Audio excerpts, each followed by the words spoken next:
All those in favor of approving the minutes from our April meeting? Aye. Any opposed? No opposition. The minutes are from April 3rd are approved. Now, our agenda says under old business that there is none, but I actually would like to bring up a point or points, if I may, for us to think about talking about. Stormwater got moved to the top of the list of our priorities at the request of the county council. And one of the reasons for that is there have been some very vociferous citizens showing up at meetings. They're very upset because their properties are flooding. And their view is that the reason their properties are flooding is because of adjacent development, new development. And they believe that runoff from the new development is flooding their homes. And so the council wanted us to address flooding. Well, one of the tools in our toolkit for addressing flooding, we talked about extensively last year, and that was low impact development. At the time that we finalized our recommendation to the council and took it to them in October, Volusia County was still under the restrictions imposed by SB 250, which meant that they couldn't approve any kind of ordinance or regulation that would be more burdensome or onerous to property owners. If you will recall, our recommendation for low impact development was a hybrid approach where there would be, I believe, 2 technologies that were required to be adopted, and the developer gets to pick which of those technologies. And then there was from an extensive menu, and then there were incentives for doing more in low impact development. It seems to me, and Manager Rechtenwald brought it up in a recent council meeting, that there's not a lot that we can do retroactively in this committee about stormwater. We can't, but we certainly are responsible for helping to manage it prospectively. And again, LID is one of those tools. So my question is kind of 2-part. I don't know the exact mechanism, but it seems to me I personally would like to approach the council about revisiting their vote from last October, now that we're not under the restrictions imposed by SB 250, to adopt the hybrid approach that was originally recommended by ENRAC. Because right now it's just totally voluntary. There's nothing compulsory to it. And if that is something that this committee is interested in, is the best mechanism for us to speak with our appointers and revisit this next month or the month after that? Or is it best to simply proceed and say, we'd like you to reconsider this vote? And hello, Bliss. Thank you for being here. And one of the reasons I bring it up now is because we are still in the process of working on the LID manual. And if there are changes that make some of these LID practices compulsory, again, it's a choice by the developer. Pick 2 from the Chinese menu. That should be included in the manual. So that is my old business that I wanted to bring up, and I'd love to have feedback on that. Thank you. Wendy.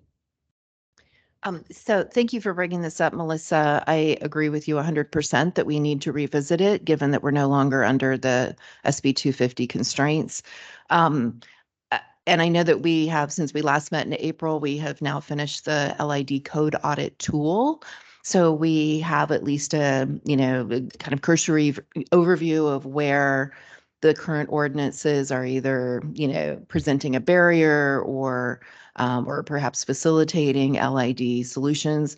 That work, there's still work to be done. And I'm assuming that part of what we're doing today, I can't see, the body language of Tad at the end of the table here, but I'm assuming that part of, what we're going to be talking about today and in subsequent meetings is opportunities for revising language to make LID more accessible. And but to your point, yeah, having the LID manual still under development is an opportunity, a timely opportunity for us to think carefully about the language that we want to present. So I wouldn't have us go back to council like next month. I don't think we're ready, but with the idea of going back to council sometime, maybe in the next 3 to 4 months, with a package that says we want you to revisit. Here's the mechanics, the nuts and bolts of how we want to see this play out. I think that would be really useful. Thank you, Wendy. Sarah Lee? Thank you, Melissa. Thanks for bringing it up. In April, Ginger spoke to us. It was old business on our agenda. And at that time, her comments were, she anticipated that it would be ready for committee review in approximately 2 months, right? So 2 months is now, but it's not on our agenda, so it's obviously not ready. But I would be interested in hearing status. And then she further said that we would get approximately 1 month to review in advance of, I believe it was PLDRC, because this is going to have to go to PLDRC before it goes to council. So, before one, I am a little concerned about us making a formal presentation to county council. Because one, I think it's, if they're finally engaging with us, which I think they are by giving a directive on stormwater, I would not want them to think that we aren't doing that and taking it seriously, and that us going to them formally rearranges the priority. There's nothing to prohibit any of us from talking to any council person that we may have a relationship with and talking to them about the relationship between LID and stormwater. I would want to hear from staff. I would, right now, where my thoughts are is I would not want to distract the staff from where their current effort is, both with LID and stormwater. I would think possibly that we might request more than 1 month for review, particularly if there's many of us that feel, that the hybrid approach should be taken more seriously than, perhaps council. We may want to actually be very specific in recommended changes to staff. I just feel like, the staff gets pulled in so many different directions, and I hate for them to lose momentum on all these things, right? Because they're all important. And I would rather us spend our time reviewing what they bring forward than them waiting to see how county council reacts to us making a formal presentation. Thank you, Sarah Lee. Jessica? Sorry, guys. Yeah, I think I'm in a similar vein. To add to it, though, I think that it does put staff in a strange position because we recommend to council and then they direct. And so while our recommendation may change, we don't know that their action would have changed. If we had said hybrid, they may have still picked voluntary. And so I do think there is room when those standards come forward to have tweaks, and in that review, when we recommend forward to say, this is under the current approach, But the board did bring this up for further discussion, and if we want to tweak that once we have the baseline, we've got the format and it wouldn't be that many changes. Thank you, Jessica. And we'll do Suzanne and Jack. And then I would love for Samantha, who's actually doing the work, to just kind of tell us how we're playing with her time. Thank you. I just have a question as to the zoning workshop that's going to come up at the county. How, if at all, that overlaps with what's going on here being discussed. The issues for the July 23rd pertain to what permitting we are doing right now that could be reduced, improved, made more efficient. We have not identified anything necessarily pertaining to stormwater or floodplain management, because again, those are requirements. And so we've clarified in the documentation provided, well, will be provided, we were prepared to send it out, whether or not we're under federal requirements or state requirements or both to have certain elements. And so stormwater and floodplain management are both required.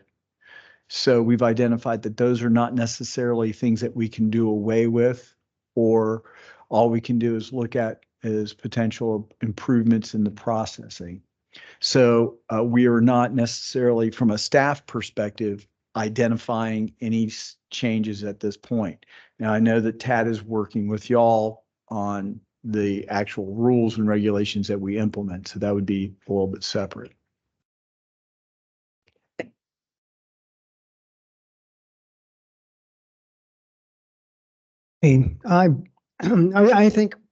I think Sarah Lee and all of us are really the same way. First things first, as I see it, we've been given a direction for stormwater, and I don't want to divert not only the attention of the group, but also going in a different direction than when we've been told we should do. So I think we really need to button up our circumstance with that. And I should tell you, I'm still uncomfortable with the whole LID presentation back to them, because I think we have to work on it a lot and make it simpler. When we originally presented it, it was, as a salesman, I think it was not well received, and we pitched it. They said, "Oh, well, this is, basically the issue with the state gave them an out." So they said, "Hey, we can just punt this and we don't have to think about it anymore." And so I think the obligation on our part is to make it very simply understood, because I think if it's fully understood, they'll be much more receptive to it. What it looked to them as from a distance, I think, was just more regulation being placed on top of development, and there was no upside as they saw it. That may or may not benefit us with I think the whole water management element may very well be helpful to that, but and I think flooding and all those issues that are being discussed. Okay, now here, this is an alternative to help that situation. I think that makes our case better, but I really think we have to work at it. And I think get the tool done so that we can kind of lay it out between these various regulatory bodies, which I think the county council will go there immediately. Wait, aren't these covered anyway? Once we get that squared away and understood, and we have this in a pretty clean fashion, I think it's viable and would make sense.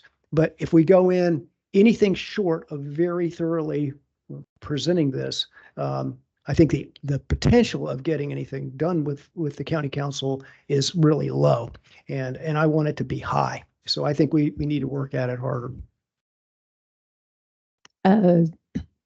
I'm gonna ask for Samantha to just update us a little, because I think one of the questions is kind of like, where in the process of writing the manual anything that we're discussing comes into play and impacts her. And then Bill, we'd love to hear from you. Thank you. Okay, so back in April, I stated that we would be sending it to you within a month, and you would have, or within 2 months, then having a month to review it. That was when we had completed the audit. We did really well completing that in a timely manner for what it was. We have already drafted the ordinance and changes to the comprehensive plan, and those have gone through staff, and we have pretty much a final-ish version of those.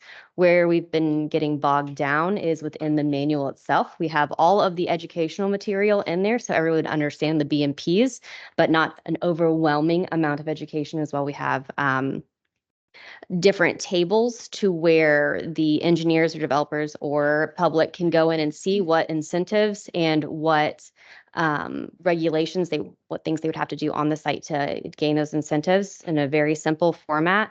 There is a larger table which explains the incentives themselves and what they mean and what they have to do on the site. So the bogged down portion is what exactly do they have to do to gain those incentives? So we have been going back and forth since then to identify those and what incentives make sense for doing that BMP. We have, by the end of last week or the beginning of the week before, we had finished talking about it within environmental management.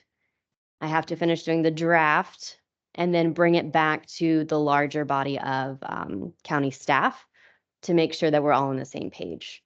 Once that happens, then we can present it to ENRAC. It's taking a lot longer than I anticipated. So I would request a few more months to work on it before bringing it to you. You could, if you wanted to, review the comprehensive plan changes and the ordinance changes. However, when I did that on the staff level, the staff was wanting to see the manual as well. And the manual's not there yet. So it really just depends on how you would want to view it. And just as a reminder, especially for Donna and Suzanne's benefit, the manual, our group hope was that it would be clear as a bell, that it would be something very user-friendly that would facilitate implementing LID practices, not make it more complicated. And as we know, reading ordinances is complicated. Bill, you're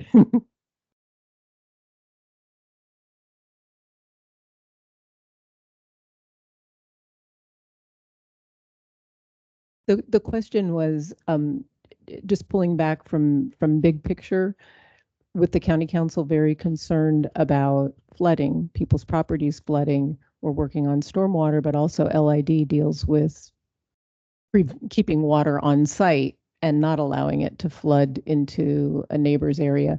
So I was asking the question, do we go back and say, could they reconsider their vote? And that's what we've been discussing. And from what I'm hearing, let's not go there yet. Let's get the homework done.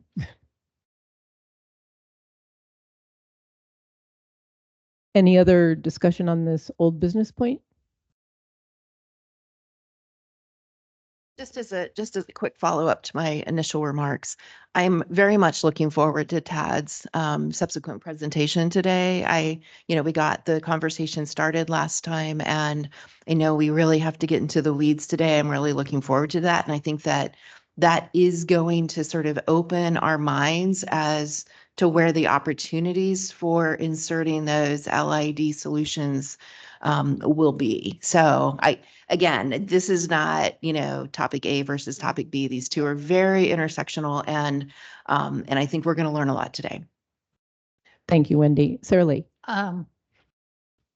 Ditto, but does anybody have a thought on Samantha's last comment? Just before we leave the whole LID conversation, do we want to wait and see everything at one time, or do we want to review what they have so far? I don't know that I have an opinion, but I'd be curious if anyone else has a thought about that. We have two cards up, Tyler and Wendy, in that order. Thank you. I think I would prefer to wait. And to the point of should we bring LID back into the conversation, the big differences with the quote unquote LID approach to stormwater, the green stormwater infrastructure, are on nutrient removal and the actual routing, they don't have a lot to do with our flood prevention or flood attenuation designs. In fact, most of the techniques that get promoted are to move away from the large ponds that are good for that flood prevention type of thing. Given the concerns the council has and the direction that we've been given, I think that our energy would be better focused to wait to go back to LID. Thank you, Tyler. Wendy? I disagree, but we often do, and we often find common ground later. I do think that LID is part of our flood toolkit, but I guess I would say that I think it makes sense, given where Samantha and others are on the manual, for us to not come back to this topic of LID explicitly until August at the earliest. August, is that fair? August or September. Yeah. Okay. I mean, we've got some more work to do specifically on stormwater, so August, September is probably just going to make a lot of sense anyway. So, but I wouldn't put it off forever.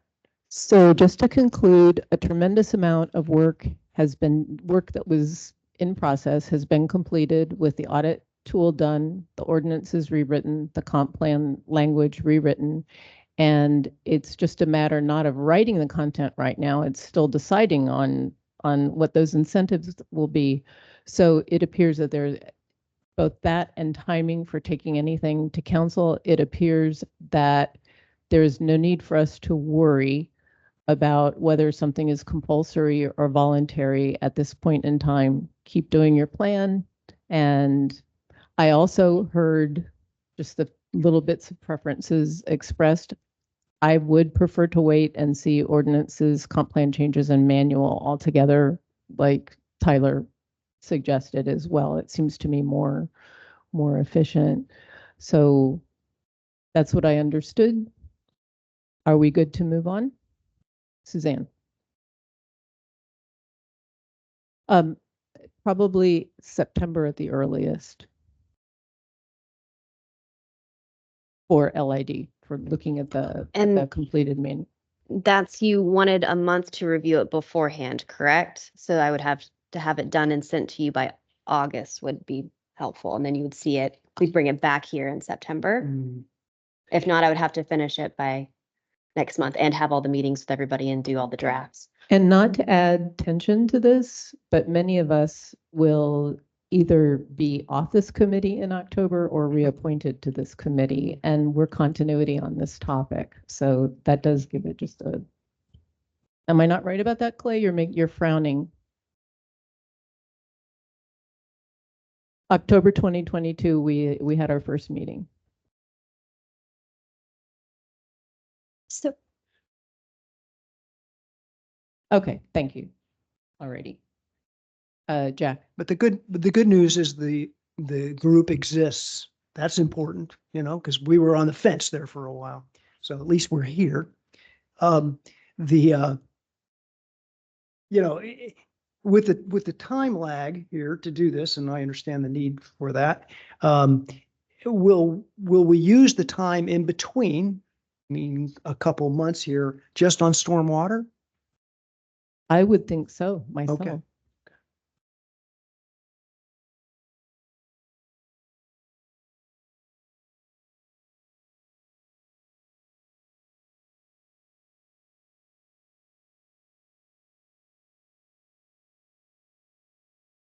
I'm the one that injected that notion.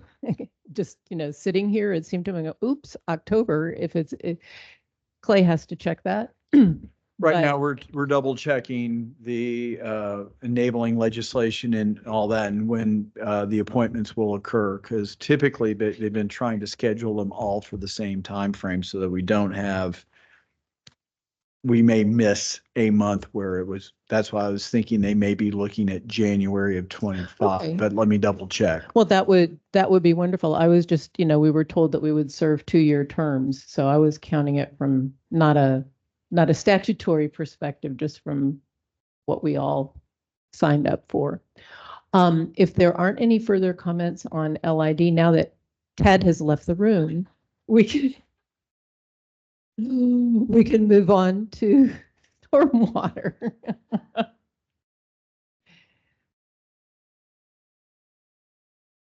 which will be very exciting.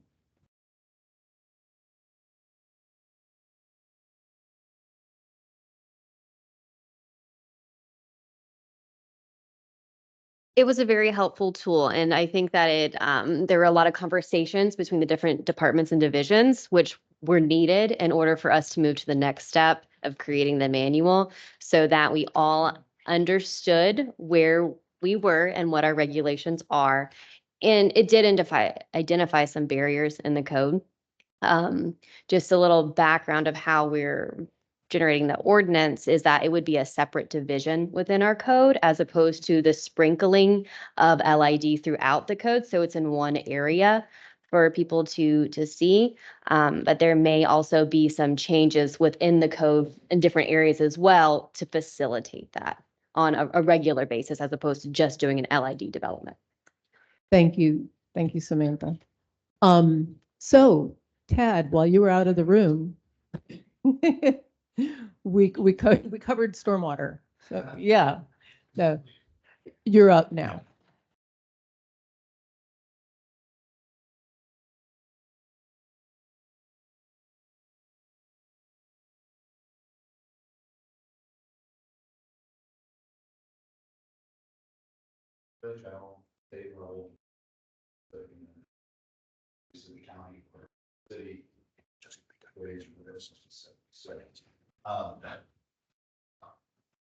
There we go. Do I have to repeat? So, all right, the federal level, they generally look at more, not so much attenuation or flooding so much. It's more about cleanliness of the water. So they monitor or permit things through the National Pollutant Discharge Elimination System, which is a permit that's created under the Clean Water Act. And that monitors both construction and then also large municipalities, making sure that their stormwater treatment systems, attenuation systems are looked at on a larger scale.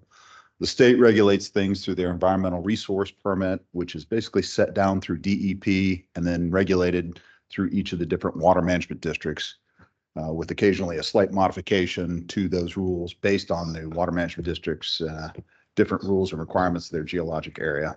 And then the county, we regulate it basically through the stormwater permit, which applies not just if somebody's doing a plat or a site plan, it'll apply to any specific activity. And we'll get into that here in a little bit. But we talked a little bit about it before the last meeting. Stormwater rules are really targeting two different aspects, either flooding, which typically referred to as attenuation by engineers, or water quality. As I noted, the federal really takes a look at the water quality aspect of it. That's what they're monitoring, understanding that they can't do stormwater attenuation on a national level. The same amount of rainfall in Florida will have a devastating effect in another portion of the country, just based on the different conditions that we see across the country. One aspect of that is, was it last year in September, I took my wife to Maine and we drove through New York and they had 6 inches of rain and they had 3 feet of flooding all around the city and it was catastrophic and it was the worst thing in the world. Meanwhile, down in Florida, a 5-inch storm is what we consider a mean annual storm, which means it happens every 2.5 years. So that's why they don't get into regulating that aspect of it. They really take a look at the water quality. The state takes a look at both through the ERP program, and then the county regulates water quality, but not to the degree that the state does. It really just makes a mention of a small amount that needs to be held, and that's really it. So the way I look at our stormwater rules at the county level is it's really predominantly geared towards flooding aspects. So for the federal rules, the Clean Water Act, as I noted, has the NPDES permit rules in there. Pretty much discussed the construction permit, but this is basically anytime a project is greater than 1 acre and under construction, they have to get a NPDES construction general permit. It's a very basic permit. You don't actually have to do anything other than submit for it and say that you're doing the things that you should do. And most of the things that you're working on protecting against are sediment. They consider erosion, any of the materials moved by water, to be a pollutant. If it gets picked up by the water, it becomes falls in that category. So your erosion controls are really what you're committing to put into place, and then you have to monitor them on a weekly or post-storm condition, and you keep reports, make sure that they're being kept up. And in general, there's no, you don't even get a note back from them for the most part that the permit's been issued. You submit all these things, tell them you're going to do it, and it's assumed that you're doing it. The MS4 permit is tied to municipalities, so cities or counties, even the Department of Transportation gets pulled in, but that's it. And they're really, it's just categorizing or cataloging, pardon me, all of your stormwater systems and making sure that you're monitoring and inspecting them, keeping them up to maintenance purposes, street sweeping programs, things along those lines are covered under that aspect, things that you're doing as a city or county to protect or improve your stormwater quality. Really covered most of this. Part of what you're doing is putting in a stormwater pollution prevention plan as a part of the construction general permit that basically states that you're going to monitor the different pollutants. Again, sediment being the primary one. So a vast majority of this is a discussion of your erosion controls and how you're making sure that you're keeping as much of your sediment on site as possible. And as for, again, you're just hitting the different highlights. The state ERP permit, it's the ERP permits are getting issued by the water management district. There are a few situations, sometimes it's an entity or sometimes it's a type of project where the DEP will actually go ahead and issue the ERP. But for the most projects, it's going to be the water management district for that particular area. Yes, ma'am.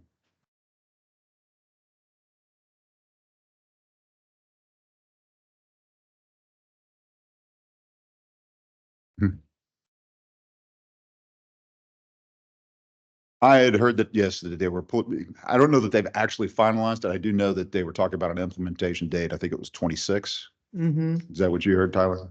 Yeah. So. And is in your presentation or recommendations, will you have taken into consideration, have you looked at what the rules are that have been proposed? I've taken a very cursory look at what the rules are overall. Vast majority of it is about, well, from what I've seen, is about treatment. It doesn't change the attenuation portion of it. It's really taking a look at the impaired bodies, stormwater or water bodies, and upping the requirements to reduce certain pollutants in those areas. And for monitoring of those things that the state administers, like pollutants like nitrogen and phosphorus, who's responsible for the monitoring, conducting the monitoring? Are we at the county or? No, at this point, as I understand it, the Water Management District and DEP are the ones doing the initial background monitoring. That's how they make the impaired water list overall. So I'm not sure whether or not they require an applicant to go in and do an updated test prior to their construction project or not. Tyler, do you know? I didn't think they were, but. So the monitoring stations are not Volusia County monitoring? Correct. Okay, thank you very much. So the Water Management District that we're wholly located within is the St. Johns River Water Management District overall. And again, they're monitoring through the ERP process, water quality, treatment, and attenuation. So their rules are pretty specific, pretty well laid out. There is a handbook that they publish, and we will make it available to everybody. It's available on the Water Management District website, but we'll make it available so you're sure which one you're pulling, because they have a lot of manuals overall. And if you are having trouble sleeping at night, you get about 3 pages in and you will be out. If you do go taking a look through it, a vast majority of the way their manual is set up is based on the type of stormwater treatment or attenuation that you're going to use, whether it's a dry retention pond, wet retention. You can do swales. They've got under drains, exfiltration. They've got a large number, and they spell out the different criteria as based on each of those different types of uses. So they get very specific. And they include the different aspects that we've talked about at the last meeting. They talk about the particular treatment associated with that type of system, the attenuation, the size storms. They also talk about things like recovery, because just because your system works, it's got to be able to remove that water or create that volume again that you need to have for storage purposes in a short period of time. Because as we know in Florida, it's not that it rains yesterday, today, tomorrow, the day after that, and that's when you run into those types of problems. So the recovery is intended to create that volume, get that volume back in a designated period of time overall. So those are all spelled out in there based on the different types. So as far as water quality goes, as mentioned at the last meeting, you're really looking to pick up that first flush, that first amount of water that comes along on the ground, picks up whatever pollutant may have been dropped on it or may be there, and it brings it to the stormwater pond. And then the different things that affect how much or how you have to store in terms of treating are the online versus offline system. So an online system is a case where the water gets collected through the inlet system or swales, however it may be done, brought to the stormwater pond. And if you have a pre-treatment pond, which is a smaller pond that holds that small first flush volume, and then it goes into the major system, or it's combined with the major system, that's an online system. It's in the order of it. Some systems can be designed as offline systems where that first flush gets pulled out of the main line, taken to a small stormwater pond or some type of treatment, and then all the rest of the water bypasses that and goes straight into your flooding. So you're not mixing the two water types. When you do mix the two water types, like an offline or online, pardon me, then you have to increase the amount of treatment volume that you have, because you basically mixed it, you spread it over a larger area, but you still have that pollutant in there and you have to get rid of it overall. So they make it larger. If the water body that you would be discharging to out of your stormwater system is considered an outstanding Florida water, then you also have to provide a higher level of treatment as a part of that as well. And then each of the water management districts has specific basin criteria that they'll apply to certain basins. So in St. John's, in particular interest to Volusia County, we have the Tomoka River Basin, and it has criteria that restricts the different types of treatment that can be utilized to handle the pollutants in stormwater. There are other basins within the St. John's River Basin that are protected, and they have different criteria overall, but that's how the Tomoka River is particularly handled. Sure.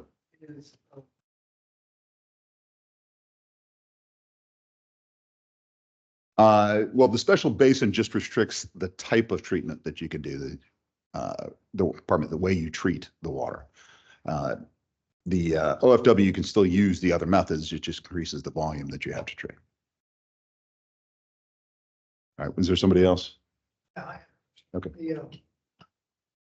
I live near the Tomoka River, and so what about all the existing places that are there instead of building something new? But there's so much runoff and whatnot goes directly in the river. Mhm. And are those issues, the current circumstance, addressed by the state? No. Who addresses the stormwater on existing? Actually, there's nothing that restricts an existing site in any way, shape, or form. Now, if they come in to potentially redevelop the site and change it. So let's say you've got a house that's next to it and you sell to somebody else that wants to live in it. There's really no change. It's the same as it was. So there would not be anything that would be required. There are certain rules in the county's rules that would require, if you were to sell your house to somebody and they were to convert it to a business of some type, then they would need to bring their that site into some form of approval of condition. The way the rule reads right now, it basically says that you have to meet our requirements. That becomes a problem, though. We'll get into it a little bit later on, because then what happens is potentially a site may be left derelict because nobody can meet the current requirements with the site as you have them. So we will get into that here in a second. Yeah, is the in the case of the basin itself, how broad is that from the river? It's pretty good size. There's actually a map in the manual. Okay, that's okay. I was just wondering if it's. No, that's fine. the It's, proximity. I actually have it pulled up. This is 2 seconds.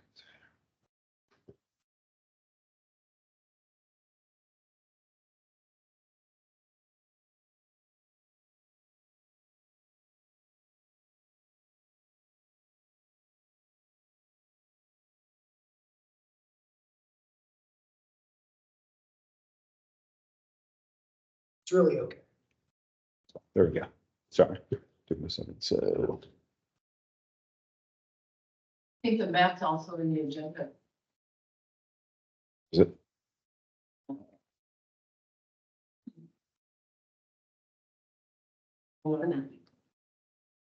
This is the- Actions. Oops. So. That's not very clear. Unfortunately, that's the map that's actually in there. They basically scanned it at one point and apparently never updated it. But this is the Tomoka River right here. I don't know if you can see the plus.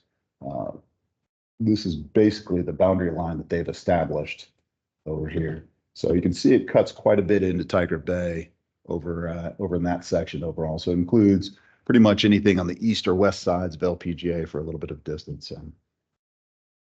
Okay. Yeah. So yeah, it's not very clear. If we had something that was on the boundary, then they would have to go ahead and identify, and they would take a look at. If you recall how we set a basin from the last meeting, we'd be taking a look at what the elevations are and establishing which side of the line you're on, and for following the water. But a large portion of the county, especially the middle section, is relatively flat, so it gets hard to establish that overall. But fortunately, there's not a whole lot of development in that area. Yeah, this captures all of LPGA. Oh, yeah. Yes, sir. Yeah. Everything to the south of there as well. Yeah. Yep. So, all right. Ted, I have a follow-up kind of to Jack's question. Sure. So generally speaking, there's no requirement to retrofit existing development, but it's not. I'm not asking as a property owner. For instance, my street is old, 1965. It didn't have any it just had curb and gutter initially. At some point over the years, storm drains were put in. I assume they have baffle boxes, so I guess they're dealing with garbage that could flow into the Halifax. I live on the barrier island, very narrow strip, ocean one end, Halifax River at the other. The WIBID for the Halifax is impaired for nitrogen. And back when there was going to be the half-cent sales tax, when the listening sessions were held for that, one of the things that it was going to fund was stormwater treatment on the North Peninsula. So we do go in and retrofit some neighborhoods with.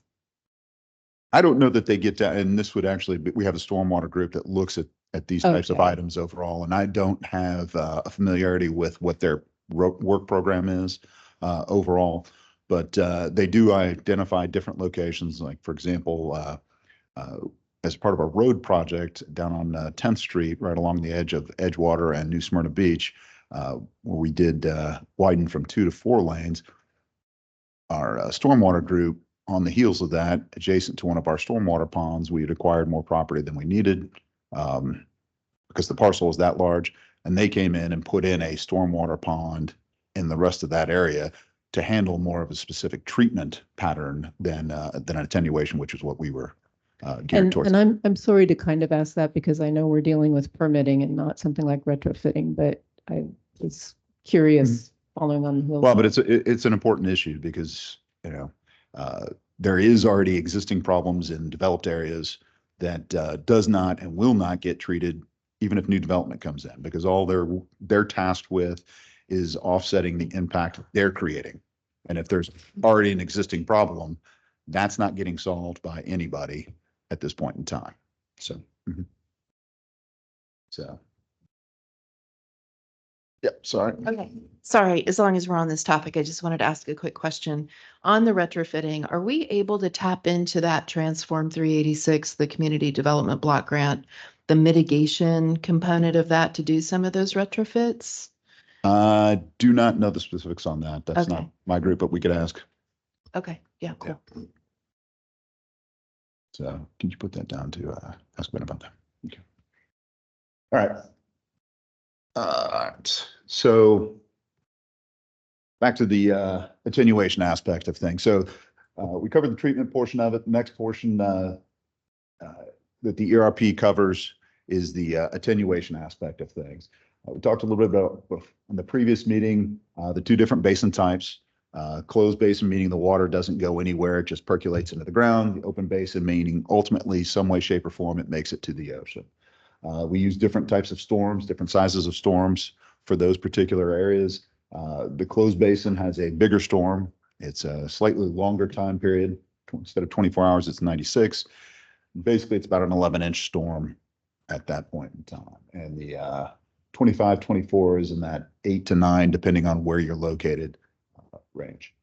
As I noted, the Water Management District allows multiple different types of stormwater attenuation treatment systems, be it retention, detention, exfiltration, all those different things that are listed in there overall.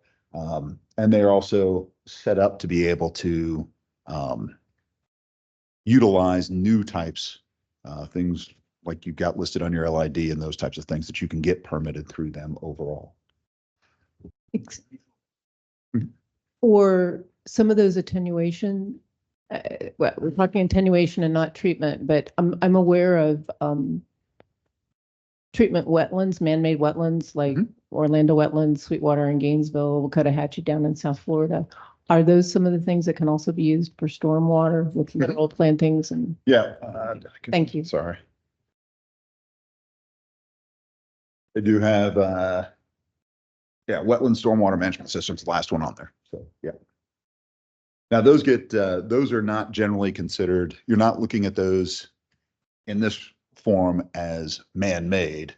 That would fall more under the retention detention group, in certain cases where you have littoral shelves, which is basically a planted shelf with vegetation in there that helps again with the treatment aspects as well. But this would be utilizing an existing wetland and accounting for the additional water. Sorry. No, sorry. I think Ormond has used kind of the wetland treatment system. And so you do still permit the impacts to the wetland to then use them as stormwater management, correct? But you're impacting the wetland at that point in time. Go ahead, Tyler. If you meet the first flush requirements for treatment and then discharge to the wetland, you can impound water on the wetland as long as you don't over impound water to the point that it kills the wetland and turns it into surface water. And the Victoria Park, the original retirement community section that's in the northeast quadrant of Martin Luther and Orange Camp, has their wetlands with impounding and uses them as part of the flood attenuation system. Okay. So that was very general for both the federal and the Water Management District, mainly because we can't change their criteria. We just want to make sure that everybody was aware what they were doing and what they were requiring. So that leaves us overall. Now the county rules, and I believe you're aware of this, come in two parts. There's the county minimum standards, which apply to everybody in the county, whether you're in the city or in the county unincorporated sections. And then we also have our land development code, which specifically speaks to the stormwater requirements in the unincorporated sections. The rules are fairly similar. There are a few modifications that have been made from the county minimum standards, but nothing major in that regard. But so the way our rules work, the city can tighten the requirements from the county minimum standards, but they're not allowed to relax them overall. As I noted at the very beginning, our water quality requirements are very general. They don't even actually speak to any aspect of treating the water. They just make mention of catching the first flush and the different size, depending on the type of system that you're using. And that's really it. There are no performance requirements of any type. As the Water Management district is implemented and is further modifying with this next rule change overall. So while we do say we are regulating from a water quality standpoint, it's really just attenuation that actually gets any of the real attention overall. Excuse me, the first flush criteria also deal with sediment transport. That's the big deal of it, right? Not Well, the pollutants themselves overall, I mean, you would hope that once the site is established, once the construction activity is done, the sod and all the other things, the asphalt surfaces are in place, there really shouldn't be any real amount of sediment coming in unless somebody's done something really wrong. So a large part of that is the pollutant load after construction is complete is things like nitrogen, phosphorus, the fertilizer aspects. You'll get, certain parking lots, if you got old cars where they're dripping oil and those types of things. So, all right, the attenuation portions of our rule, the storms are fairly similar to what the Water Management District requires. Obviously, we aren't looking at the mean annual storm the way that the Water Management District looks at it. We did change the closed basin criteria. It's not the 2596, it's the 100-year 24-hour. That seems like a big difference, but it's really not. If I recall right, in DeLand, and I can't remember which is which. I'm pretty sure the 2596 was 11 inches and the 100-year 24-hour was 11.3. So you're basically the same thing. Slight modifications, slight improvement overall, but basically the same thing. And then, as I mentioned, the Water Management District, they've got retention, they've got exfiltration, they've got detention, several different types of systems listed. Our rules just really speak to best management practices overall, and then only really mention retention or detention after that throughout. So we do have the flexibility to go ahead and consider different things, but for the most part, if the Water Management District, who has a much bigger budget for research and development on these types of systems, hasn't really looked at it or permitted it somewhere else, we're not likely to go out on a limb and take that kind of chance overall. We look for something that's established and has worked. So that's the overview. I did print out, if you could pass these around. This is, there should be, I printed 15 copies, so.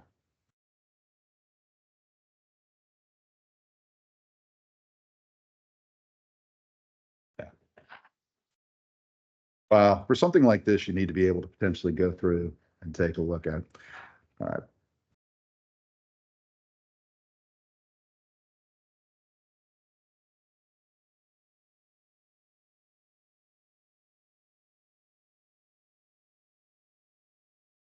All right. Now, what you have before you is our actual rule. This is the county's implemented rule above and beyond the county minimum standards. So really the big difference between the two is that the county minimum standard spells out the requirements, and then the land development code includes the requirements, but it also spells out the process for obtaining the permit, how the review of the application goes through, the materials that need to be submitted as part of the application overall, which is why what you've got is actually thicker than the county minimum standards. Both of these files will be made available to you. I didn't want to print too many papers, so all I printed out was the county's stormwater rule. This is actually brilliant because you've got chapter 50 up there and chapter 72 in our hands, so we don't have to toggle back and forth in this. Well, I'll toggle back and forth Yeah, as you will. necessary. Okay, thank But you. Yeah. But no, I didn't want to sit there and print all that out as well. So a lot of our rules look the same. They're definitions, they're different administrative things. I didn't bother to jump into too much of that. Obviously, at your leisure, please enjoy. Stay awake through most of it. All right. So, and if it was necessary, I went ahead and spelled out what the heck it means, because I'm pretty sure most people know what the hell prohibited acts means. These are the different things that require a permit in Volusia County for stormwater purposes.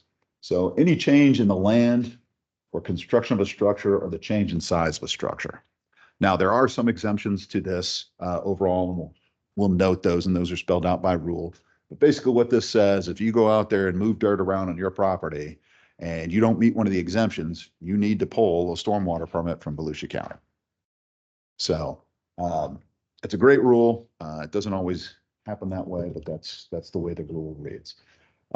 Also, these particular activities, which generally fall under the criteria that I've just noted above, clearing and draining of land as a part of a construction project.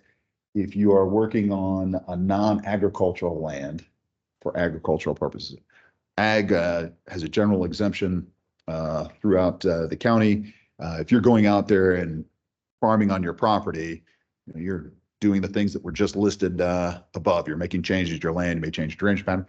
Those do not require a permit if it's agricultural use on agricultural lands. This is basically stating that you do have to get a permit if you're doing agricultural things on a non-agricultural piece of property. So if you're going to do that, go get your zoning changed and make sure you can do that without having to worry about these aspects. So we do have situations where agricultural lands are being converted to developed lands, and have seen certain situations where the property owner, being cognizant of the rules, will go out there and chop down all the trees and make changes to their land in advance of selling for development to try to get around or create the most favorable development opportunity for their land. So we try to restrict that via this. If you're subdividing your land, though, there are some exemptions to this. And then if you're coming back and replanting an existing subdivision, you're required to get a stormwater, and then change of use of land, as we were talking about, Jack, earlier. If you're making a change to that structure or the size of the structure, all of which may increase the amount of impervious surface that you've got, and therefore the amount of runoff that you're having to deal with, and so on. So then you do have certain aspects that are really more water quality / environmental, if you're altering shorelines, filling depressional areas, or lowering the water table. The exemptions to those listed above, if you have a property where you're just building a single family home or something along those lines, you don't have to get a permit. Now, if you're subdividing your property and building multiple homes, then you do not qualify for this exemption. But if you've bought a piece of property and it's not a part of a subdivision, you go build your home, you're allowed to do that. The idea being that the expectation is that that by itself is not creating a flooding problem. Though, as we've seen with regard to redevelopment, that's not necessarily the case. In terms of potential changes, the reason we did not list this as a potential change is because it is a part of the county minimum standards and not something that is easily worth changing. Now, certainly would recommend that the council, or to the committee, that they could recommend to the council that this would be something that the next time they go about making a change to the county minimum standards, this be included in it. I don't know that this by itself rises to the level of going through that effort.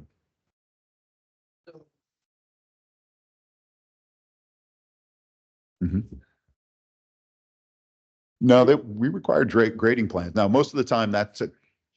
Yeah. Yeah. Well, that's just, yeah. It's a grading plan that shows how your drainage is going to work in your site. And it is, to a certain extent, stormwater, and anything that changes the grade of your property is a stormwater plan. Whether you want it to be positive or negative, it's a stormwater plan. Most of the cases that I think you're thinking of are a situation where it's part of an existing subdivision, whether it was a subdivision that occurred in 1920 or a subdivision that occurred 6 weeks ago. It's part of a subdivision, so it does not meet this exemption. And you'll see that in cities and in the county specifically, like with our Daytona Park Estates area, because that has been around for so long. Some of the homes have been built before even some of the minimum requirements for finished floor. That's where we run into the greatest amount of difficulty. And I'm speaking specifically of Daytona Park Estates, where we come in, we have minimum finished floor elevations, plus because they're on septic and well, they have to mound up their drain field.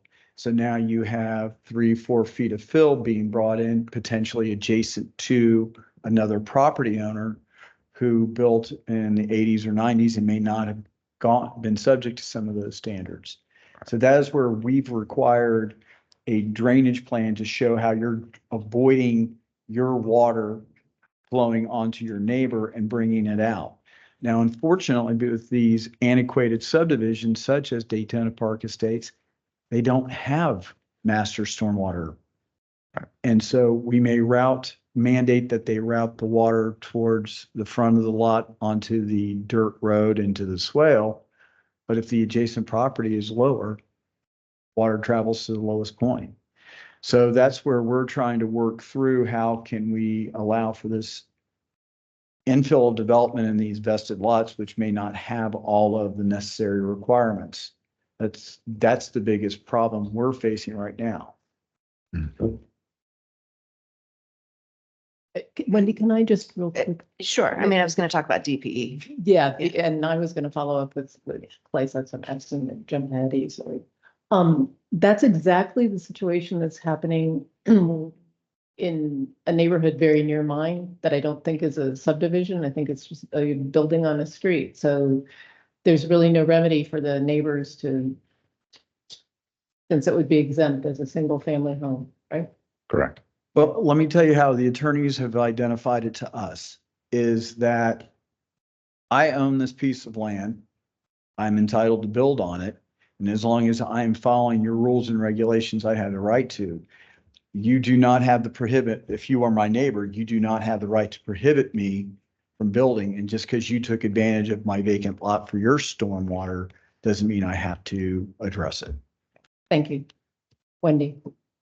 So I actually just had lunch with some residents of DPE before I came here and was hearing all about this.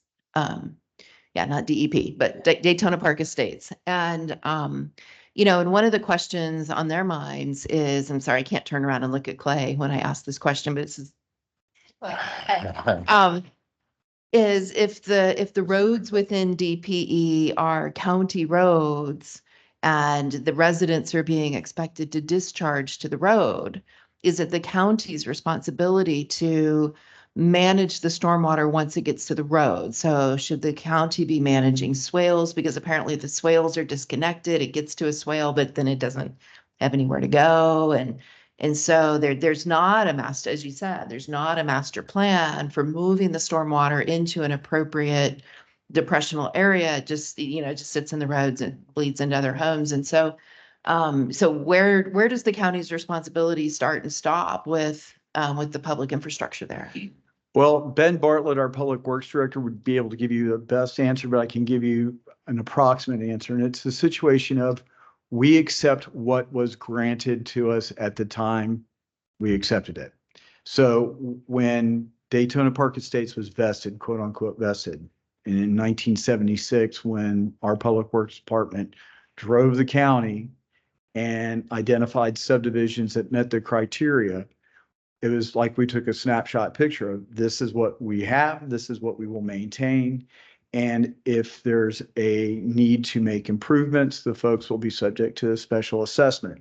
So West Highlands, which is a similar type of project where you had dirt roads and very minimal involvement by the county, we basically worked with them to come up with a special assessment to address their concerns. And many of the residents are upset with the concept of a special assessment. I'm not going to necessarily say this is the correct way of looking at it, but I can explain that this is how some people have looked at it. The value of when you bought your home was buying a piece of property that didn't have all the improvements that other subdivisions would normally have. So therefore, you got a discount on the value of your home because there wasn't paved roads, because you didn't have swales, you didn't have a master stormwater system. And so now the fact that you want them should be something that you as the resident should be willing to accept as part of a special assessment. Not saying that's right, wrong, just going through, that's the perspective.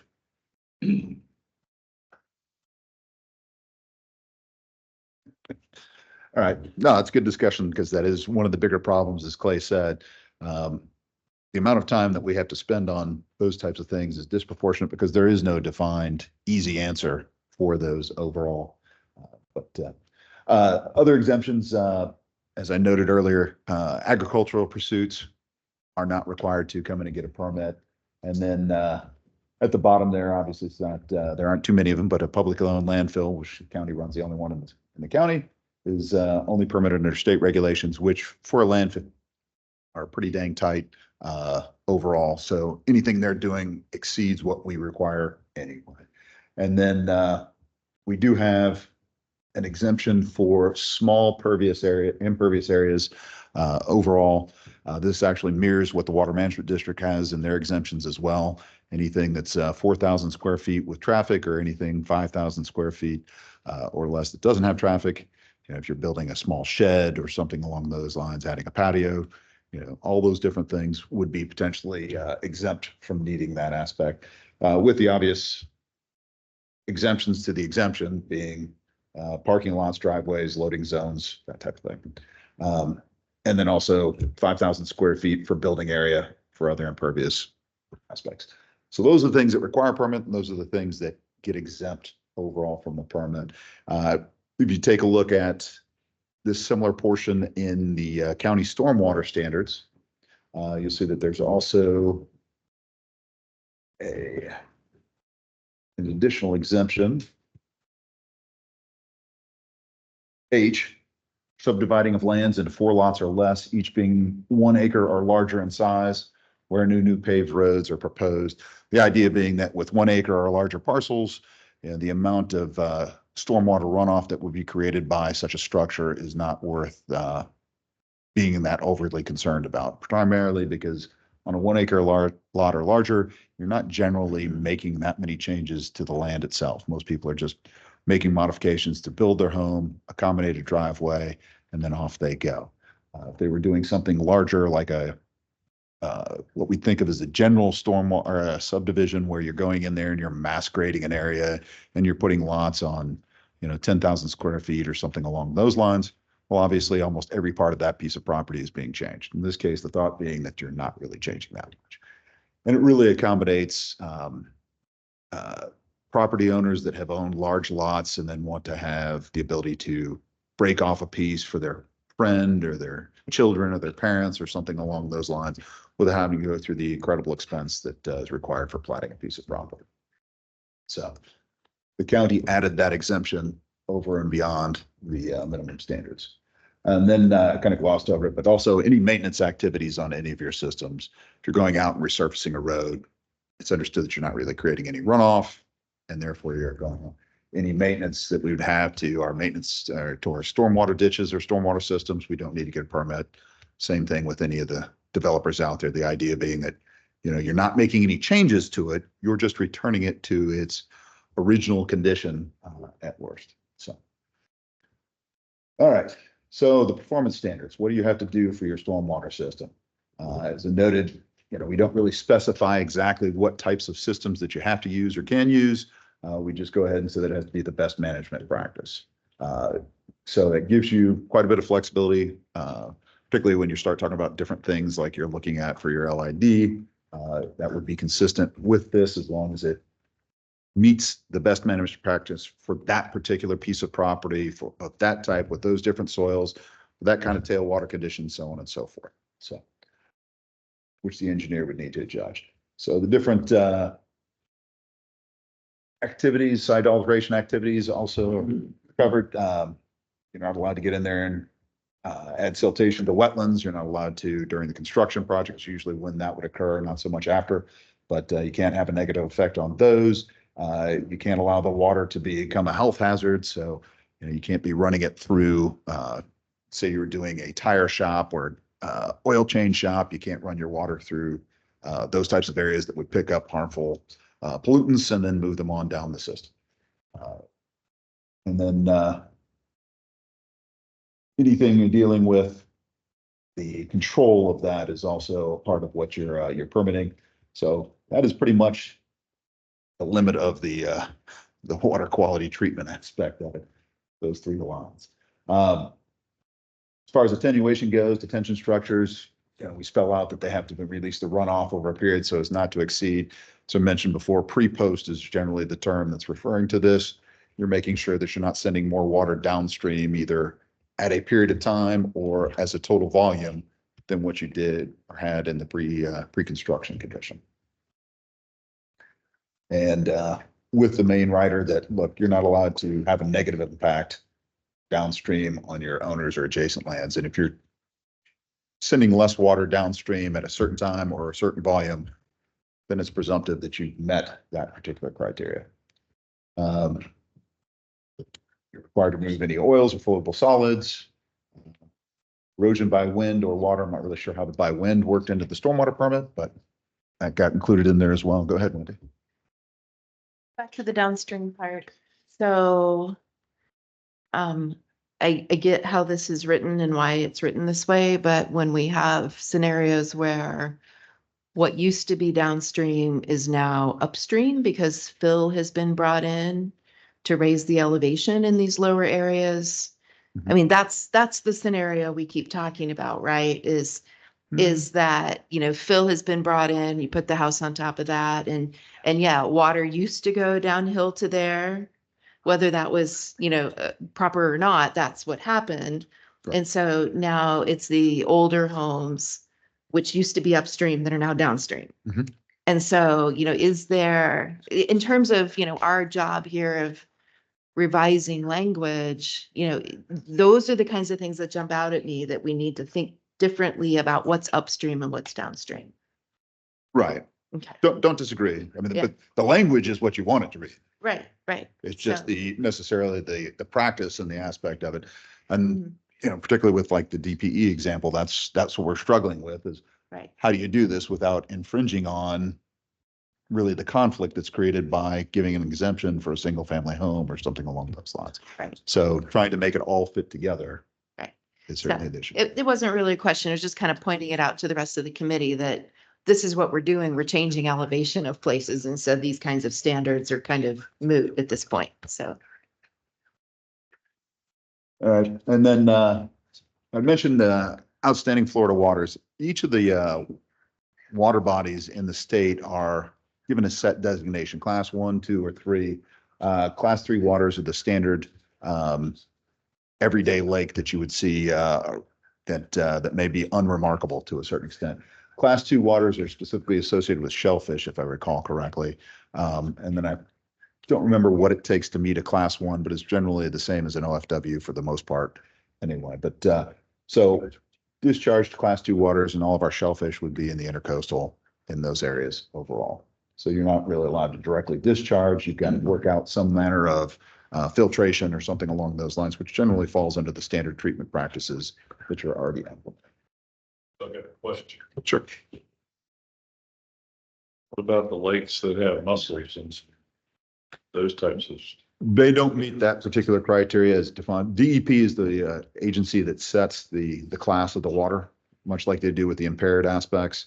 And I believe all they've looked at, only class 2 waters I'm aware of are on the coast, Okay. are associated with the, Even with freshwater shrimp. correct, So correct. I mean, I'm curious. I'm certainly not an authority on that. I'd need to verify if there was one in particular you had an interest in, but again, my recollection is that that's only on the coast. Yes, ma'am. I'm gonna kind of ask the same question, and I'm sorry to rain over the wet spot, as they say in Spanish. So locally, the ordinances that we'll be dealing with are mostly about flood attenuation and not water quality. You said that at the beginning. And this page, when we talk about runoff, there are some things on the papers here that deal with certain kinds of runoff, like the oil from an automotive shop. I believe it was in the agenda packet for the council meeting that was circulated to us, but for the council meeting where they discussed increasing the stormwater fee.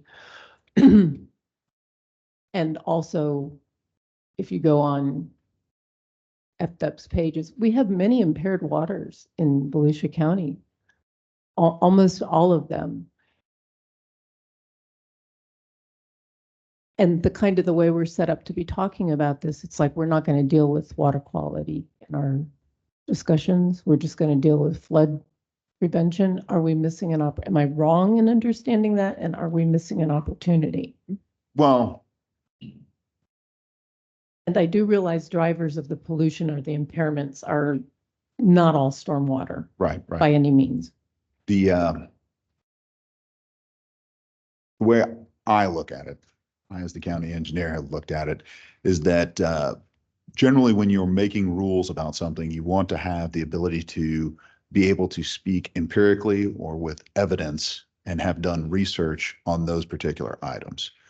So the state, as you yourself noted, they are taking a very aggressive approach on water quality because they have the ability and have done the research and the empirical studies on those.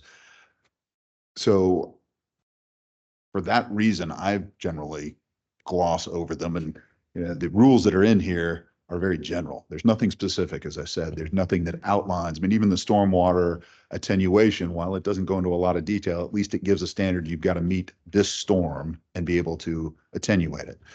There's nothing like that in here for water quality. It just says pick up the first flush and, make sure that no oily water. Well, how are you making sure that occurs? There's no standard for that. But going back to the first part, the reason I would not recommend spending that much time and energy on it, not because I don't believe it's important, I believe it's very important, but I would want to make sure that any rule that we're proposing has the science behind it and the background behind it, which I think the Water Management District and the DEP have spent more time and energy and capability, and then have been able to put it out for public comment and be able to defend what they've required. I don't think that without a much larger budget and time and energy and staff, that we would be able to make a similar style of recommendation or even recommend something stiffer, because that would be the only reason to do it, is if we say the Water Management District requirements are not enough for Volusia County. And I don't know that either way, and it would take somebody with a lot more chemical background than I have to make those kind of recommendations. So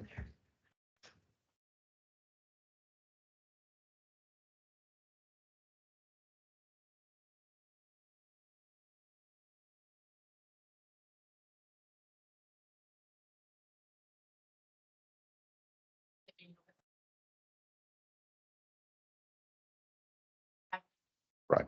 To deal with for a variety of. I understand what you're saying,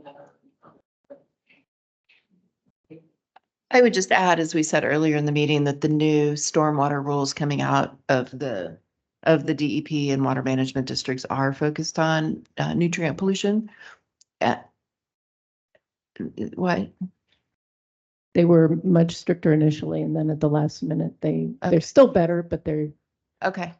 Well, anyway, so they have been working on that at the state level, and an example of this is, research done by UF many years ago that showed that our standard stormwater ponds really aren't attenuating nutrients at the level that, they were originally imagined to do. And so, over many years of subsequent testing and rulemaking, I mean, that's, they have addressed it, it's this slow sausage making, but yeah, that's happening. I agree with Tad that that's happening at the state level. So. Yeah.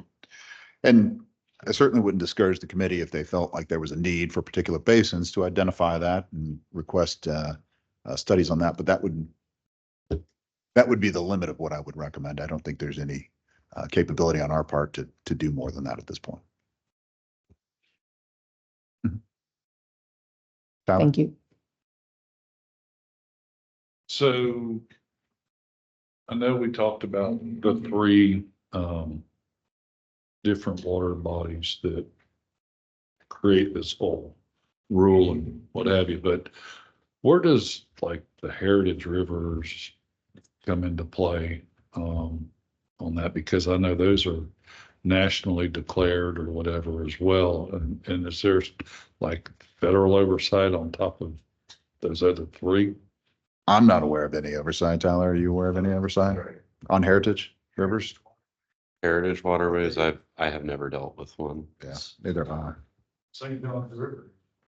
Yeah, I'm not aware of any specific rules at a federal or state level along those lines. And as we noted, the Water Management District does take a look at particular basins and put criteria in there, but I'm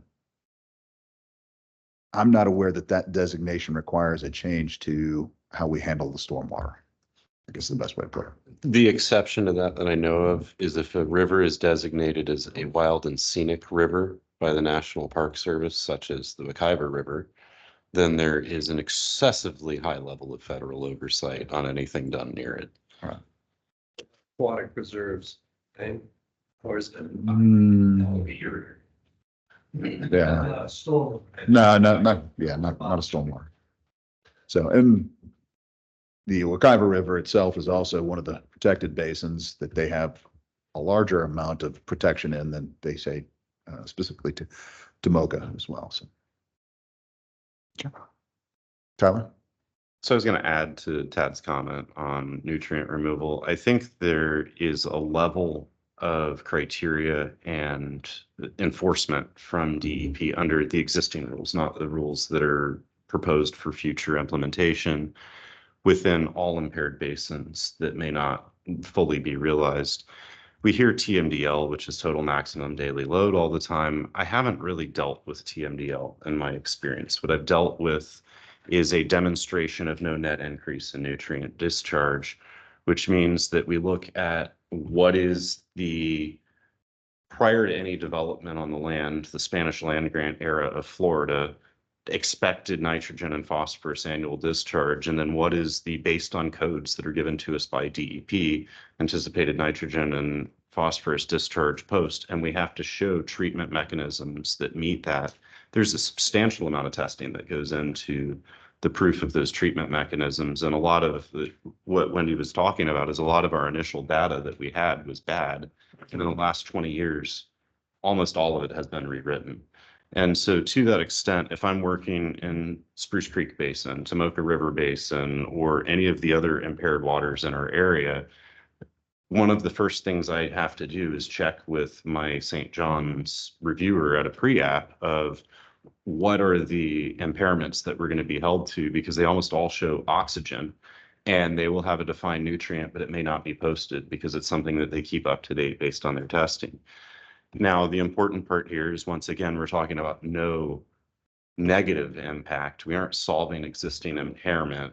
And it's often difficult to expect a developing property that discharges to a water body to be able to do anything with existing impairment of that water body. But I think the big picture here is we have a pretty substantial coverage of this one through our state permitting actions today.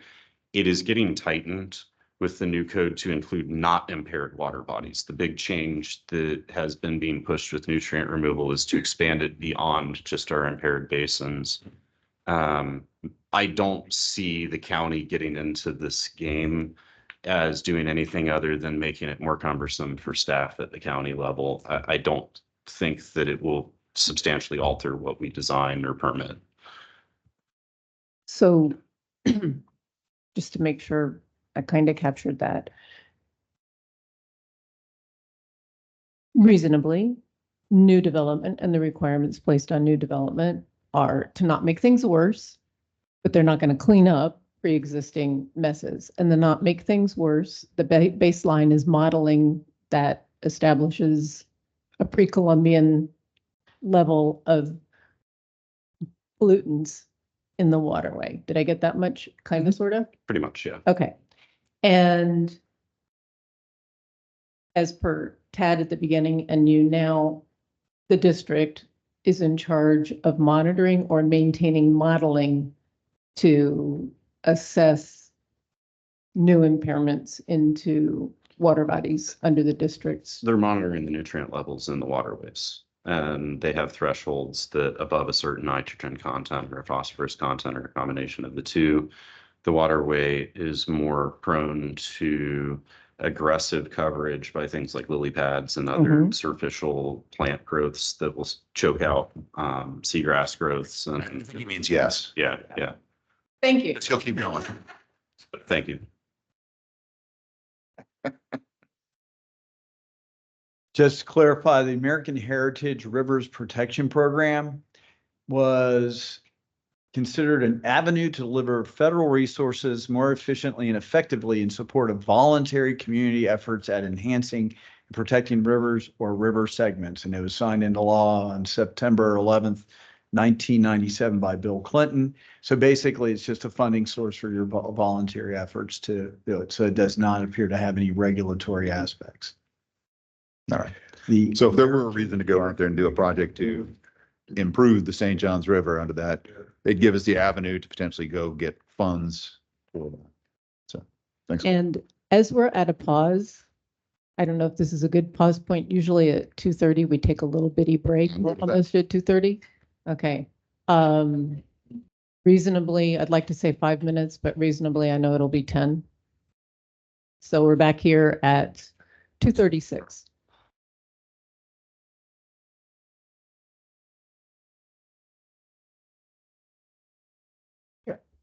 Yeah, whatever. I mean, I think that we remand it back to the CLC. Roll it forward. It'll give her time to figure out what grant programs. And if the grant program's not feasible, then we know where to go. I just have to tell you, it's just. I think a lot of past. Okay, so I just follow. I want to watch it.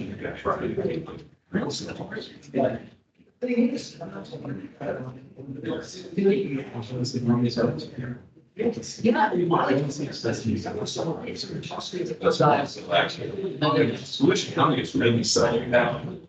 We're not going to focus specifically on council members.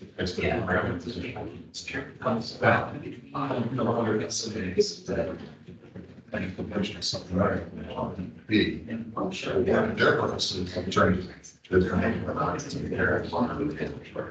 aspects. I'm assuming but still, yeah, it's being handled under state rules. Then again, I don't want to how it applies to something new. That's not fixing what's already price. Looking at color. We're done passing our small one. I'm into like our little project expand. This is what we're going to here's a good shot with these.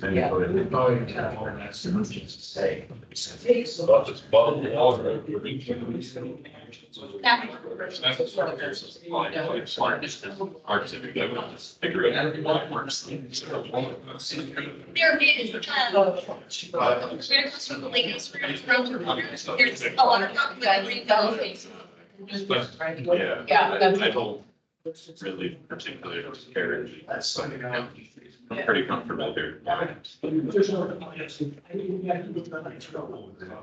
kind of getting to is kind of what we do to.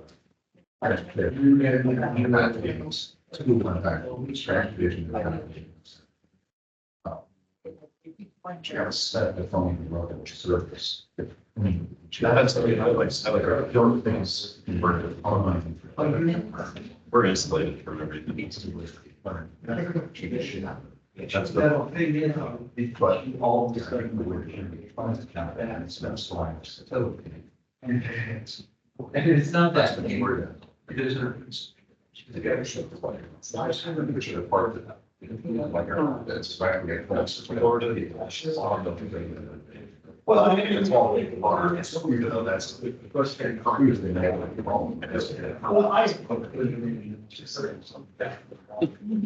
That's not such big things that. That's the event for the watching to sell. Interesting. Well, we've insert ourselves quite a bit. Dad's just trying to kind of get through the educational part now. But specifically, one ticket that I saw what's up? Used to be allowed to just charge downhill. What if downhill is? Yeah, that's right. And that happens a lot, the way they develop. Especially that's one big problem where even agencies hold your account land, you have somebody where they've done that. And it still doesn't do any better, but can't get small. It's about that. I think we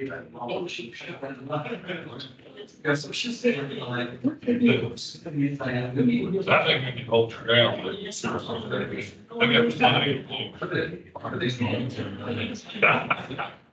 Very small, yes.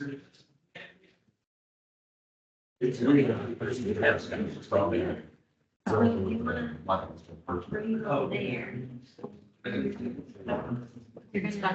Yeah.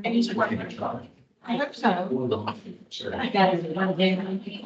But if I know to you that sitting by today. Well,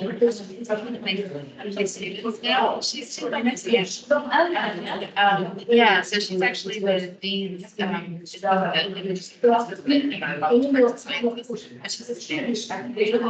she was to do her senior research on sort of ID and this meeting and just kind of the conversation. So meeting and I were speaking about over the next few months. Nice. She'll bite. Okay, so. So I think Kevin. Okay. It's not just. Yeah. Okay. So. I'm just gonna say that about. Yeah.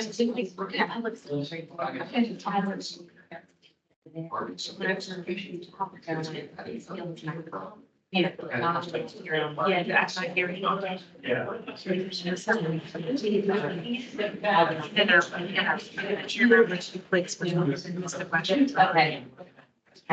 Just because we're here. Yeah, no, I just, that's why. That's probably really come in. We still got the questions, okay?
I got one text.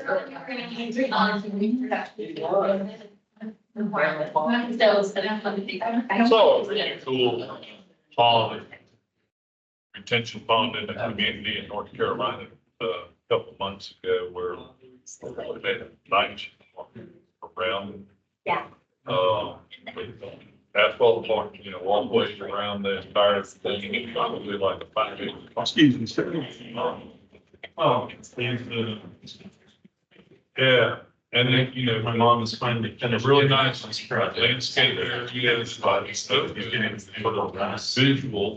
But then there was a lot of environmental. I don't know if they still have the insurance. Natural cover, yeah. Yeah. And Great. Don't want to go the part. It's challenging, we see a lot of people did a lot of things to help them just in so many years. And so many women retired, started getting all these papers fall. And I was like, hey, before you close down, can you take care of this one? You just. plus they had stations, the exercise. It's like, Yes, pull up all, it's just a certainty, look at kind of thing. That's a little playground for the kids, a little bit further around. Yeah, they're kind of, it was really well thought of. They didn't even have the World War II memorial. They had a 9/11 memorial, they had a piece of rebar or a beam, a piece of a beam from 9/11. My mom's got a little surgery, so they live now. It's I feel for me there. They can use the job.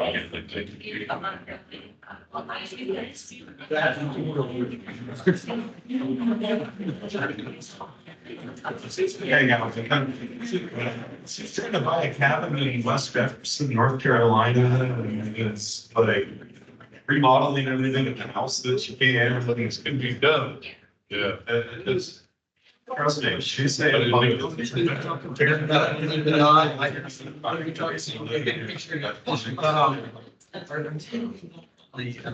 Presentation. I don't worry about her, I worry about that. Probably not, only because I missed the last meeting. But, I don't think so. There was really Gerald brought is the reduction now.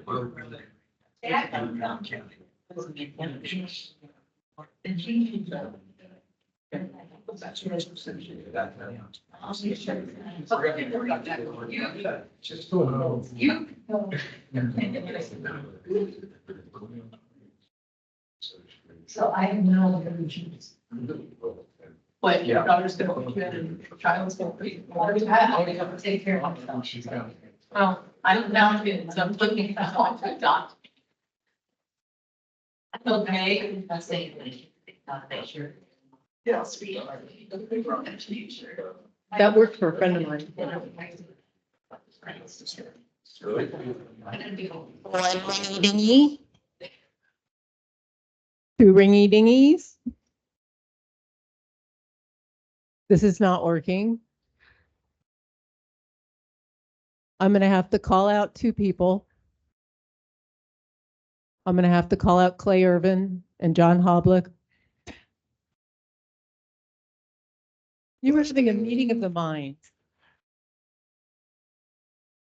I know, but Tad's just itching to get us back to question mode. So I wanted to announce that we have water quality staff on hand.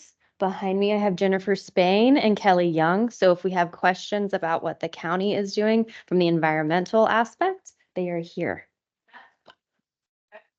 Thank you. All right.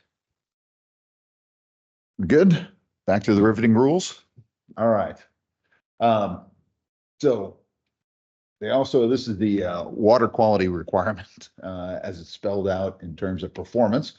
Minimum volume shall be equivalent to 1/2 inch over the entire project area, which is generally less than the requirement identified by the water management district.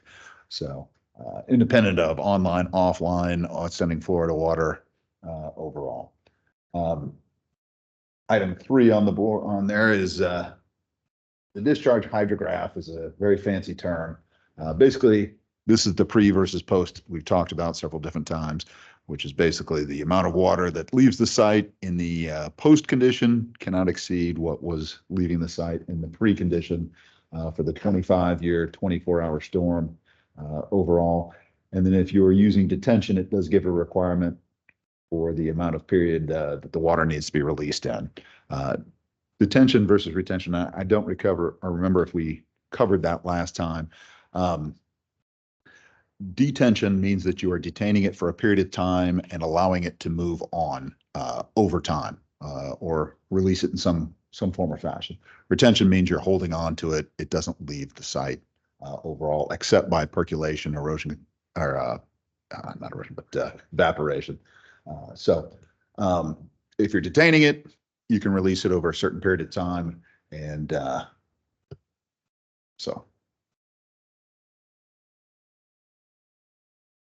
and then if you have an area where you have poor soils, they do give slightly different conditions that allow you to account for those aspects of it. That's what that last highlight on that particular page is showing.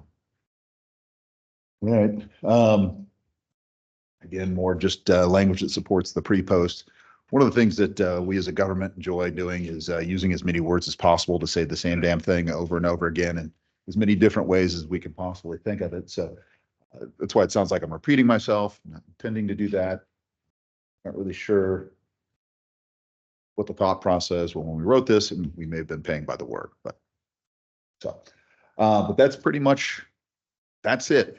Again, the package you have is slightly different. It's quite a bit more language in there about how to submit a permit application, the different materials that are required as a part of it. Even in that, I did not highlight much more than what we've got shown here in the county minimum standards. You'll have access to both, however we distribute them to you overall. But that's our county rule as it is. Very short on specifics overall, other than the intended goal, which is to not flood your neighbors out downstream and to provide a minimal aspect of treatment, some form or fashion. So I'm sure that's overwhelming, but that's where it is. So now that's all fine and dandy, but that doesn't solve, none of that really solves the problems that we've discussed a little bit that we see out there in the real world. One of the biggest challenges we got, as we've discussed, is that when a developer comes in, they're tackling or making sure that what they're doing is not causing a problem. That's all they're obligated to do. And I don't know that we have a legal mechanism for having them fix somebody else's problem overall. But that said, there certainly are improvements that we can make to our rules overall. We can certainly add more specifics. We can certainly clean up the organization. And if the committee would love to make that recommendation, I would love for that to be made. Other than that, other modifications that we could potentially make based on the problems that we see out in the real world, these are the different little things that we would recommend. So the first one is dealing with the seasonal high groundwater table elevation. If you recall from our previous discussion, when we were taking a look at a site, the very first elevation that gets set as a part of a development is really your seasonal high groundwater elevation. It dictates every elevation above that gets set. It dictates, based on your pond size, the elevation of the peak stage that occurs when you have a design storm occur, which then dictates the inlet elevations because you don't want your road underwater during that storm, which then dictates your center line elevation on your road, which then dictates, per the county requirement, that your finished floor has to be, is it 1 foot above, or is it 1.5 feet? Is it 1 foot? 1 foot, which dictates your finished floor elevation has to be 1 foot above your center line. So if your seasonal high groundwater elevation is wrong, then everything else is wrong.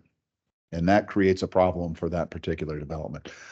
We see this not too often. For the most part, the geotechnical engineers that set it, if it's below grade, they generally do a pretty good job. But one example I can think of that I'm aware of is Venetian Bay has this particular problem, the groundwater elevation.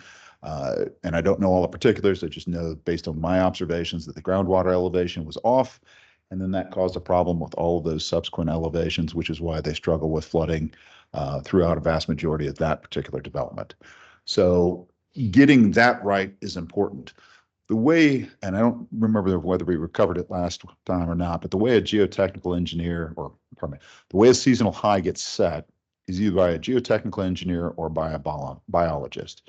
If the water level is below ground seasonally, then the geotechnical engineer who does the borings in the ground to identify the soil characteristics would identify the seasonal high elevation based on the soil characteristics. The markers in the soil tell it how high the water generally comes over an extended period of time. It changes how the soil looks and reacts and those types of things.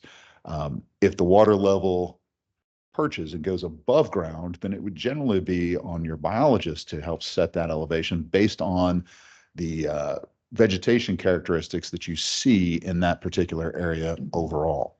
So it's not always the geotech engineer, it could very well be the biologist, but both of those they're not perfect by any stretch overall. Is probably the most tactful way to say that, because I'm not a geotechnical engineer and I don't want to piss them all off, or the biologist, Bill in particular. But there's a lot of variability that can be seen, particularly when you're talking about the vegetation. The below ground aspects for the geotechnical engineer, those are all based on historic conditions. If you recall, last time we looked at the stormwater, or pardon me, the rainfall amounts for DeLand, and there was quite a bit of variability.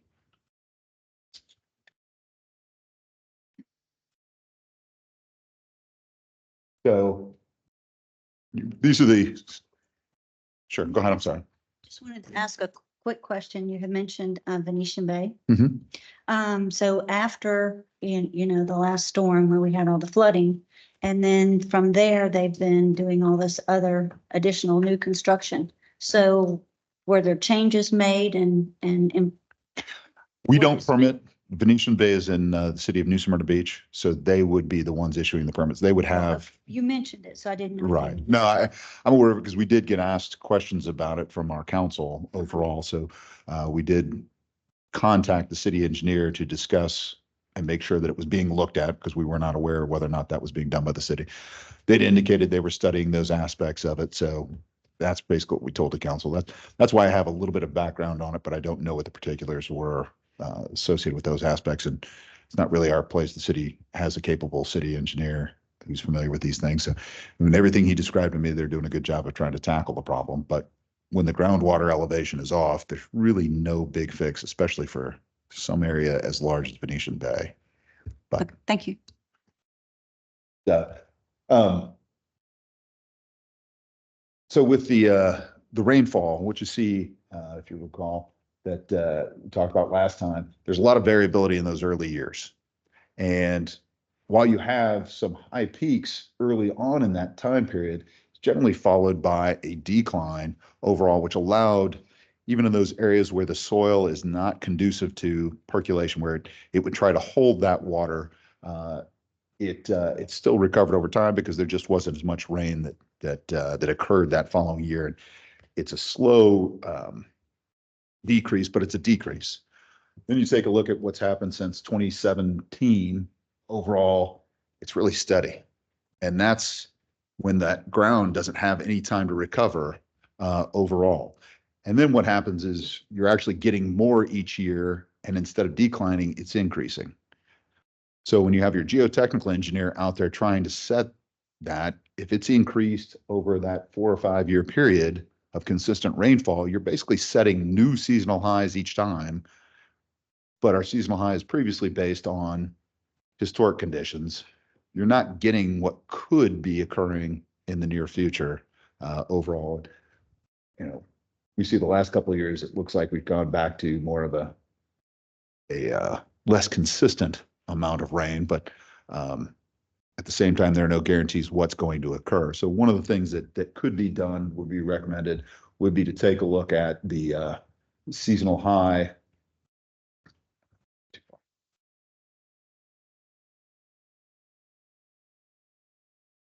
Groundwater elevations and whether or not we require them to do something above and beyond, whether it's add a foot, and I would not recommend a foot, that's way too high, but recommend that there be something added to it as a minimum, just as a protection method, safety factor, so to speak. And then The other aspect of that is to try to lock down what that elevation may be. We don't typically require a certain number of borings by a geotechnical engineer for a particular pond. Water management, or the DOT, pardon me, when they do a road project and have stormwater ponds, they do require basically 2 borings per acre overall of your pond size. The county does not have such a requirement overall, and the water management district does not at all. It relies on the geotechnical engineer and their professional experience to determine the number of borings. That said, you know, if you only have 1 boring, good luck if it's in the right spot or not. You know, even though it may look like an area is the same or homogeneous, that may very well not be the case 5 feet over underground. So putting in some form of requirement that establishes 2 per acre, 3 per acre, something along those lines, so that we've got a better feel or a better chance of figuring out if there may be negative soil conditions that would be a problem for the site. One of the next biggest factors in terms of a stormwater modeling design is your tailwater condition. A large number of times, if you're discharging to a system that holds water of any type, particularly as you get closer to the coast, you'll have situations where you're trying to define what your seasonal high elevation is on your tailwater. A lot of times that's basically just taking a look at the nearest existing structure and identifying where the stain line gets to and calling that your seasonal high. That's a problem for the same reasons that we just talked about with the seasonal high groundwater, in that we keep resetting that seasonal high with these consistent amounts of rain that we're getting and not giving the surrounding area the time to recover. So, you know, similar to the seasonal high groundwater, it may make sense to make a requirement that that tailwater condition have a factor of safety applied to it as well. One of the other areas that's identified that can be a question is our curve number. When we do our stormwater modeling, we assign different values to the different types of a site, as we talked about.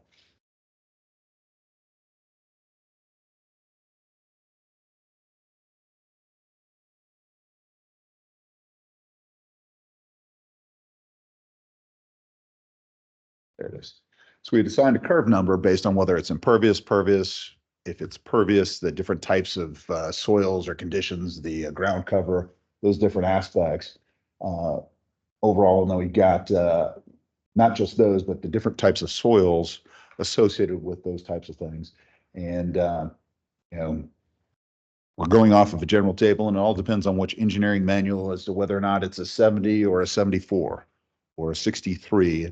And a few points either way could certainly have a large effect on how the system operates and the amount of runoff that your system is supposed to obtain or detain or retain. So those are things that we could take a look at applying a modification to.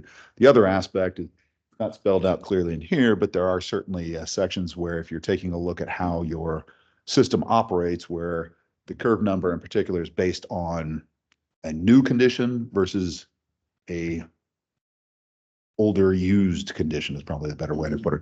I won't say unmaintained, but that's a possibility too. You know, using a current curve number that's more conservative would certainly be a better approach to making sure that we don't have more attenuation or have enough attenuation to address our problems. I'm not sure I understand the curb element. When we go in stormwater modeling, what we're basically taking a look at is the pervious, impervious, and I won't call it's not a percentage, but I'll use that term because it's easier for everybody to understand. So the curve number on asphalt, for example, basically 98% of the water that falls on impervious surface, asphalt, concrete, runs off. 2% would be assumed to be, you know, soak into said material. Meanwhile, if you've got a grass section, that may be 30% where it gets run off versus detained. That said, different types of soils may change it. It may not be a 30 because it's got a very clay type soil that does not allow the water to percolate. And it may not be a 30, it may be a 60. So That said, if it's grass, whether you mow it on a regular basis or you just let it run fallow, or even if it's used for pasture, all those would have a different effect on that curve number, would change how it is considered. So a lot of engineers, I won't say a lot, some engineers will go ahead and use what we'd call, that mode condition versus, or pardon me, the non-mode condition versus the mode condition. And if you're out there mowing your lawn on a regular basis in your subdivision, you're going to get more runoff than you would if you just let the grass grow. But I'm not aware of any HOAs that think that's a wonderful thing, and they'll chew your ass. So if they've used the wrong curve number, their stormwater pond may not be sized appropriately with the additional runoff that's coming to it. So that kind of, okay.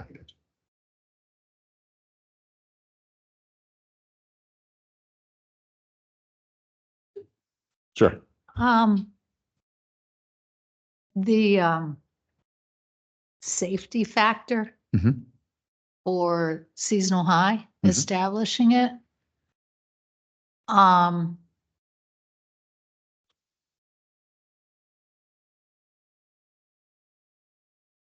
Like it's, how would we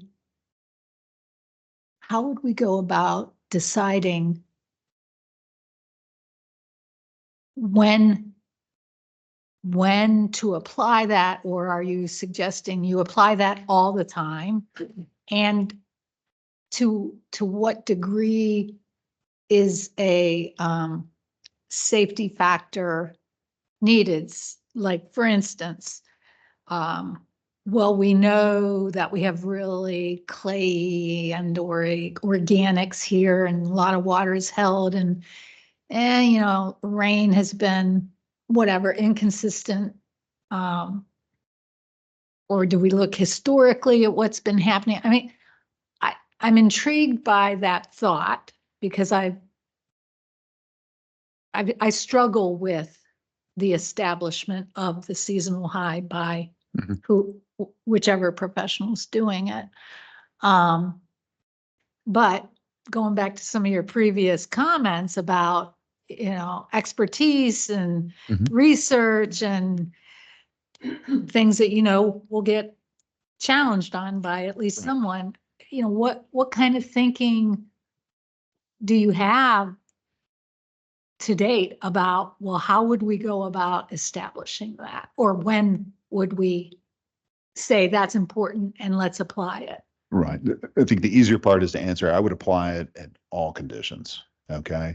And I would even potentially take a look at different factors for whether or not it's above ground or below ground, because I think the science is a little bit better below ground than it is even above ground, where you're relying on vegetation. And if the area has been maintained in any kind of regular basis, the markers may not be as clear. So because I think there's a little bit more variability in the above ground, I'd recommend potentially a different number. Now, when it comes to setting that number, I'm not making a direct recommendation at this point. I think it certainly makes sense to engage both biologists and geotechnical engineers to do so. And my thought process would be that it would be a consistent number for each. There may be one, and I would certainly want to consult the geotech about it, but there may be a case where if you're looking at really poor soils, that you would apply a different factor versus the others. But I would try not to have too many factors running around overall. I try to keep it generally as simple as possible. And my way of thinking, it would be you add a safety factor of 3 inches, 6 inches, something along those lines that is just generally applied, and off you go. But I would not try to mandate the science. I'd really want to hear from what the geotechnical engineers have to say about it overall. For the most part, they're the ones that are on the hook, either of those two parties, if it's wrong. If there is a development that goes bad and that's because the geotech set the elevation wrong, that's a lot of expense. Their insurance is going to be through the roof. So Yeah. I don't see this as something that the geotechnical engineers themselves are going to be upset about, particularly when you take a look at the condition like we're talking about with continuous rainfall staying at a set level and not allowing the ground to recover. I think this is something that they would be agreeable to. It would just But be. it is it's an added development cost Mhm. ultimately. And so, as things move through process, Right. we would expect. The only other comment I have, your suggestion on number of borings, Mhm. I think is excellent, quite frankly. I know when or at least when I was responsible for school development, we got a lot of borings, both for our ponds and our structures because of anomalies. Mhm. And I don't see how we're harmed there. No. I mean, it's a little bit of a pre-development expense, but in the scheme of overall development, it's minimal. And it could provide really helpful and meaningful data and or help keep somebody from making a mistake. I agree. And I think that's also one of the things that the geotechnical engineer is going to be in favor of doing as well. I mean, they already get beat down in the price because nobody wants to pay any more money than they have to, and understandable. But there are times when it's certainly appropriate to make sure. And when you're trying to make sure that a 6-inch boring is capturing the characteristics of a large area, yeah, it's hard to do. Who's next? Wendy? Wilson?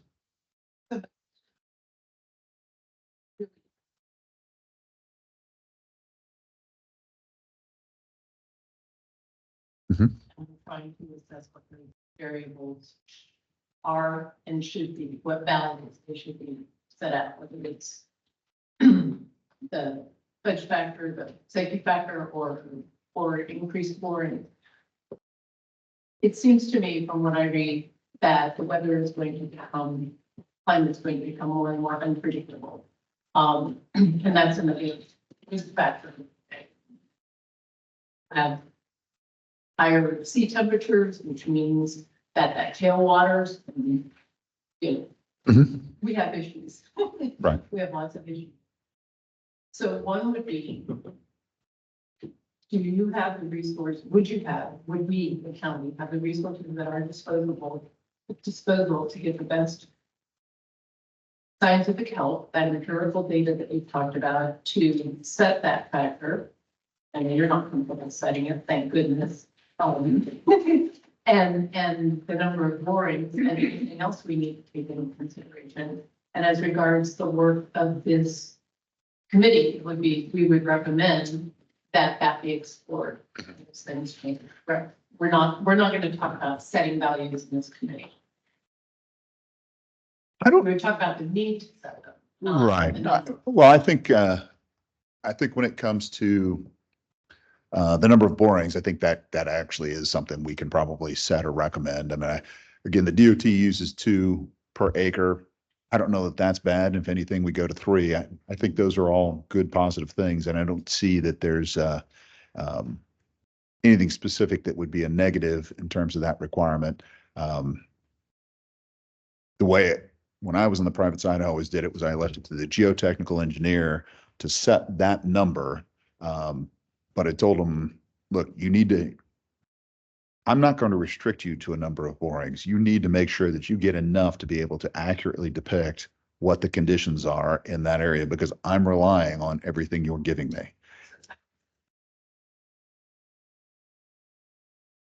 Well, that's a problem for his client. He's probably going to have to find another engineer because, right. Well, and that's exactly right. That helps cover that particular situation and say, right. Well, for the developer, one of the most important parts is knowing what the cost of everything is going to be. And if we're helping establish, look, you're going to need at least 3, and it's going to otherwise depend on your geotechnical engineer. Because the second part of what I tell my geotechnical engineers, if you don't get enough borings and you're wrong, we're still going to sue you. You're going to be buying a bunch of homes. So, we'd rather pay an extra 1,000 or 2 for a boring to make sure we know what the heck we're in for. So, and then we've got, after that, a comparison of what those seasonal highs are and we come up with a different safety factor for applying it or figuring that out, that's what I'd recommend. So I certainly think on the number of borings, we can certainly make that recommendation.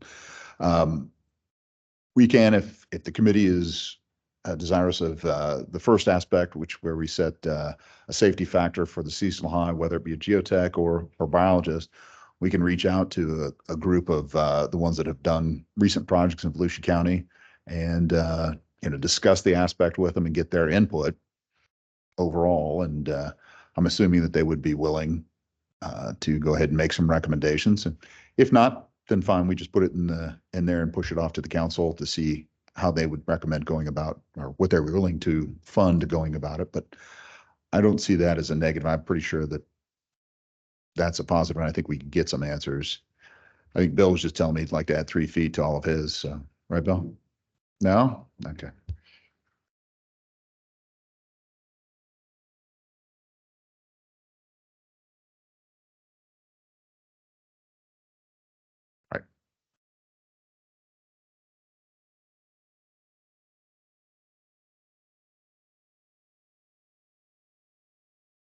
Ian really elevated a lot of those, and so we were trying to figure out, is this a real, like, seasonal high of 100 years, or is this something that came 20 inches?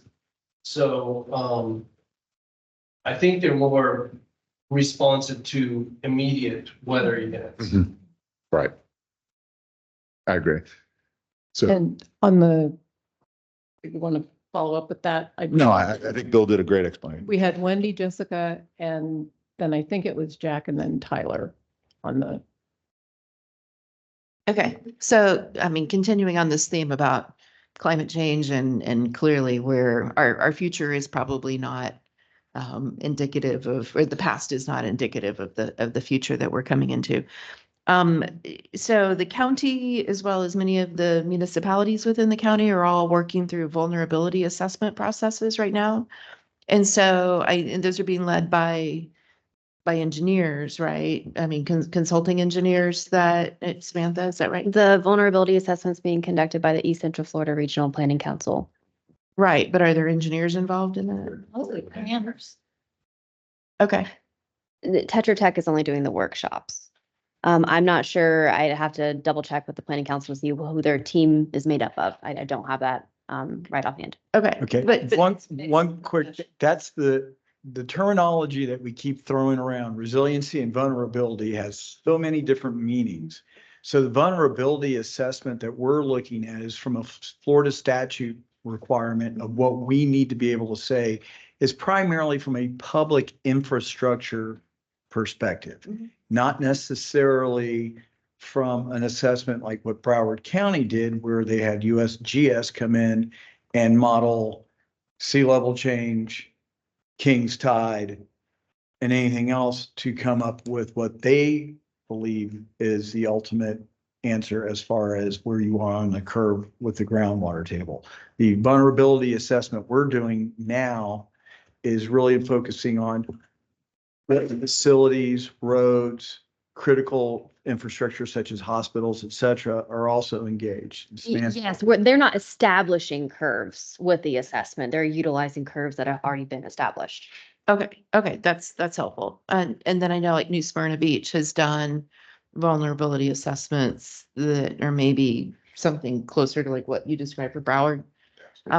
Okay, so I mean, so that does at least kind of does at least surface some information, even if we're not creating new data that can help inform, the new standards, whatever those may be. And thank you Clay for clarifying, that the counties is really about infrastructure. And then the CRS Class 4 compliant watershed management plans, are also a response to this, right? Within the CRS, there's points that you would get if you have a comprehensive basin management plan. Okay. We do have all the basins identified. We have the management going forward on it. Part of the recent change in the stormwater fee is going to pay for the updates of those, and that will correlate to us updating the plan so that we can utilize that for the CRS points. Okay.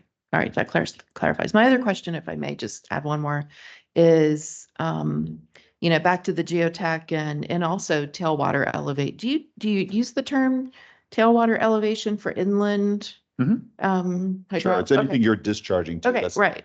the tail. So could we also have something that says we're not going to hold the elevation of water in our stormwater ponds higher than the mean water table or maybe seasonal high water table for the surrounding areas? Because we see so many neighborhoods that have been, mass graded. And, I see on your next page here, you've got the location of stormwater facilities on the site, but oftentimes we see this massive berm that gets built up. And, and there's a pond on the other side of that berm, but it's the older neighborhoods that are a good 8-10 feet below that berm. And, and it seems like stormwater is being held way up here. You've got houses down, the older houses down here. Like, is there a way that we could just prevent them from holding stormwater at a higher elevation, at a constructed higher elevation? You know what I'm saying? Well, Yes. right. Can't store it. Right. Yeah, so, right. So keep in mind the stormwater design, we're taking the seasonal high, so the water that occurs during the worst portion of the year and saying, okay, that's the elevation we have to design all the rest of that from. So 95% of the year, you're nowhere close to that elevation. You're quite a bit below, especially if you got great soils. If you got crappy soils, not so good. But you got great soils, there's a lot of difference. Then you got all the water that you're stacking and it's a volume is what you're storing. So, the developers are obviously going to be interested in making sure they get as many lots as possible. So they're going to want that footprint, that area portion of the volume to be as small as possible. And then because of that, that dictates those other elevations as you go through. We don't have any set restrictions in terms of the area overall that would create that situation. I'm not aware of anybody that any organization that actually regulates from that standpoint. I appreciate what you're saying, what you're getting to. That said, and the reason we've got the location on there is for situations where you have, and we covered it at the end of the presentation last time, so I'm sure almost everybody was brain dead at that point, but we had a stormwater pond that was at the bottom end of the development, but it was upstream of Lake Gertie itself. And because it was adjacent to the property line and built up above, similar to what you're talking about, we had put in a clay liner that would prevent the water from moving through. And really, that was really looking at the groundwater. Even though groundwater moves slower than stormwater runoff, when it's that small a space, it's not that big a difference. Whereas if you had it centrally located or farther away from that property line. So that's what our recommendation is about. The curve that comes off of a stormwater pond in terms of the percolation that's created by the water table elevation actually drops off, again, based on the soil types, generally drops off pretty quick, especially if you've got good soils. So just locating it further into your site has a dramatic benefit to not creating the situation you're talking about.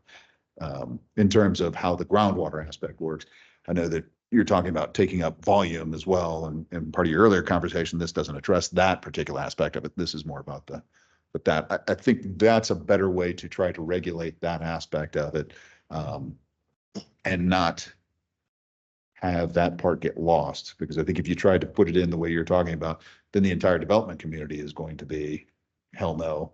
And then nothing will get passed or nothing will get done to correct that particular situation. So. Okay, I appreciate that explanation, and I'm going to say something slightly snarky, but that's just typical for me. So if the elevation of the site is so low that we have to build up like a 12-foot berm, yeah, right, maybe we shouldn't be building on that site. Anyway, but back to, more seriously, I mean, that actually was serious, but so talk to me about this trade-off, because we want our ponds to percolate. We want the infiltration rate. We want to be able to recapture, the volume capacity for the next big storm. but we also don't want too much, sort of horizontal movement. So when do you want to put clay in? When do you not want to put clay in? Talk about that trade-off with the clay versus Right. percolation rate. Right. Well, like I said, we put it in, we specified it because we knew the groundwater movement would occur. And it was twofold. In a particular situation like that, when you're clearly upstream and the amount of berm that you're constructing is holding back that water, if at any point in time that pond overtopped, if I didn't have some type of liner in there, it might actually erode and blow out the side of the pond. And then honestly, that was my biggest concern and part of the reason I specified the clay liner. That said, it also provides the benefit of not forcing the groundwater around. Now, for the water management district rules, like I mentioned, we have to recover our stormwater ponds within a certain period of time. So what I'm relying on then is I can't obviously use that side for recovery because that clay liner prevents that percolation from occurring. So I'm relying on the other three portions to do that. And I have to make modifications to my pond shape or size to accommodate that. Then that's what I had to do. And that's really the expectation I would put on the developers of any property. If they're in a parcel like that, and there aren't too many in Florida that have a whole lot of relief like that does. I mean, there are sections that have, hills for Florida, but there aren't many. We're pretty damn flat. But in those situations like that one, there was no good way to move that stormwater pond uphill without having to pump stormwater or make the slope at the edge of the property that much higher to get it drained back to a location contrary to what the existing ground already does. So, you're making that trade-off by locating it there, putting that slope in there and having that clay liner. There are options for developing that way so that you can, put it at the edge and not centralize it. Now, if you're in a flatter location, overall, yet there's still a little bit of fall and your grading is towards the edge, there's no reason you can't just make a slight modification, bring it back to the middle to save on the cost of that clay liner. Overall, it's a trade the developer would have to make, and we would review and make sure that they're meeting that obligation to try to avoid those issues with the groundwater overall. And we haven't studied it. There could obviously, you could make a requirement that they provide a graph showing what the bell of the stormwater percolation would look like coming out of the sides of those particular ponds overall.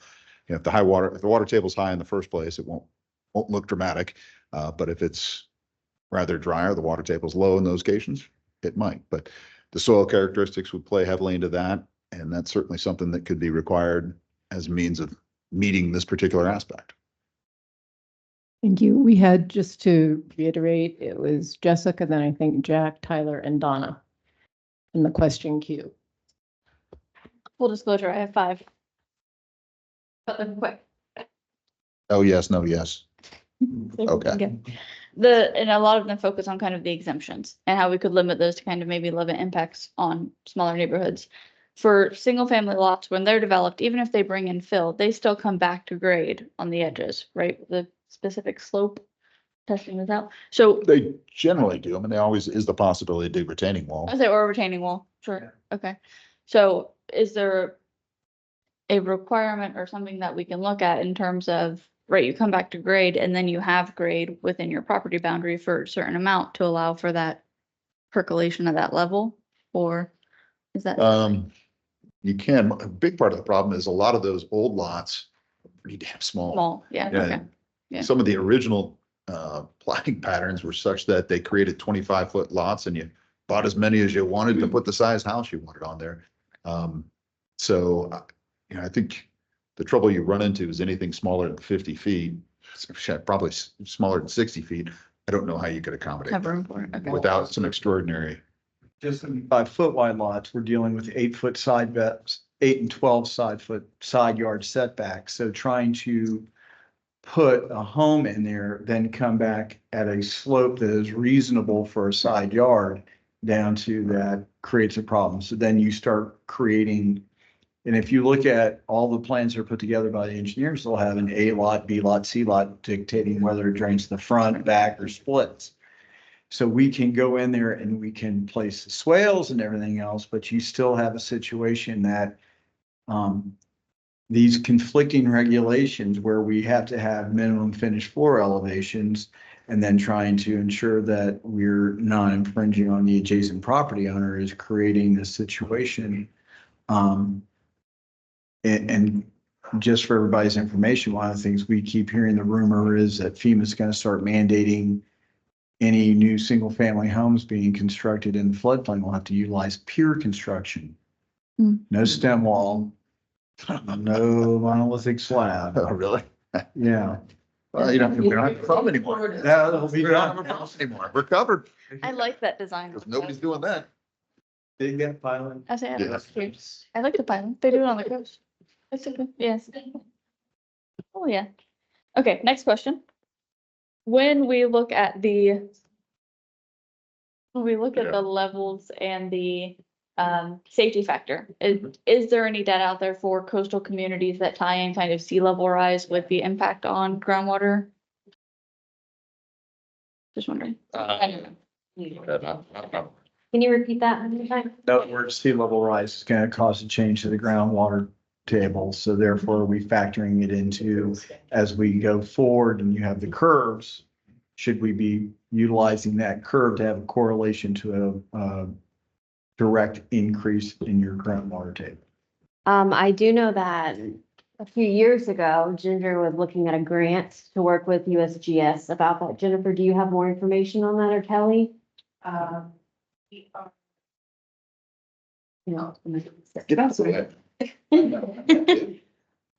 Hi, Jennifer Spade, I guess the new Tom Carey.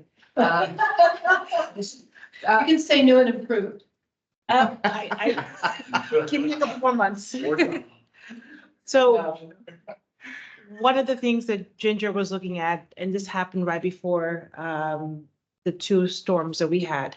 And we were looking at what was the impact of sea level rise to the groundwater. So basically what it was going to do to our groundwater. And that was put in the back burner just because, we had the two storms and things came that were more important. We are going to revisit that now. I currently have the file on my desk.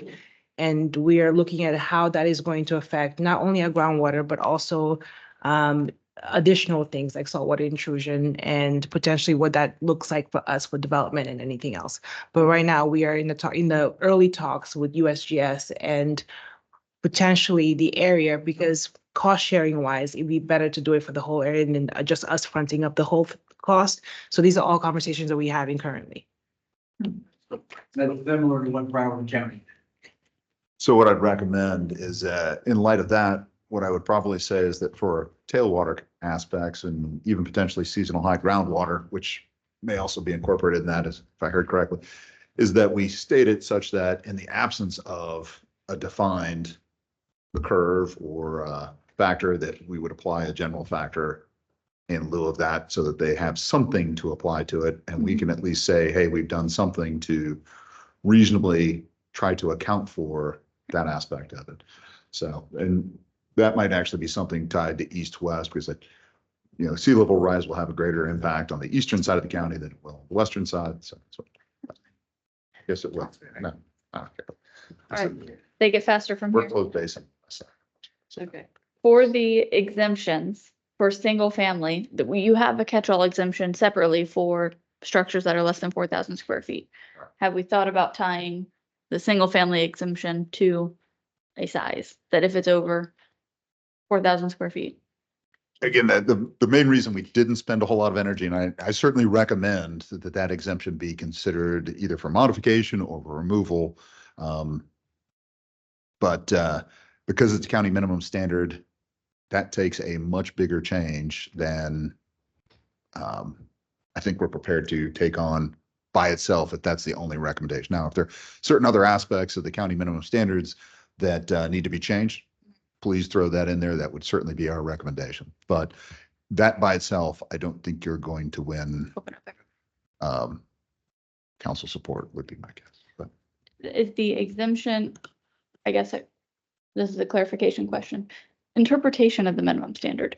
Could we also suggest adding qualifiers, say for the 4,000 square feet exemption, that it applies to structures set back a certain distance from the property line, so that you're not getting an exemption and then being, directly there. 7 feet off instead of the 1 acre, the concept is you have a lot of space, the potential for impact is small. But if you build that right on the edge, then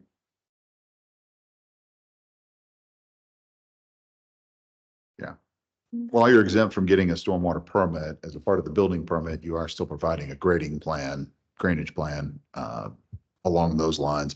I think the setback already requires a good distance back from most of our zonings. I can't think of any residential ones where we allow to be closer than 20 feet unless it's a PUD. Well, what you're touching on is our infill lots. And part of our July 23rd discussion is what are we doing to encourage infill? Because again, as part of our comprehensive plan is to encourage infill and prevent urban sprawl. So therefore take advantage of your vacant lands within your cities. So now by saying, okay, smaller lots that are in, say, for us, like around the Derbyshire area, those are typically 75 by 100-foot lots. You're going to be looking at 1,500 square feet of a home, plus driveway, back porch, etc. And again, 8-foot side yard, 12-foot side yard, 25, 25, or 25 and 20 rear and front setbacks.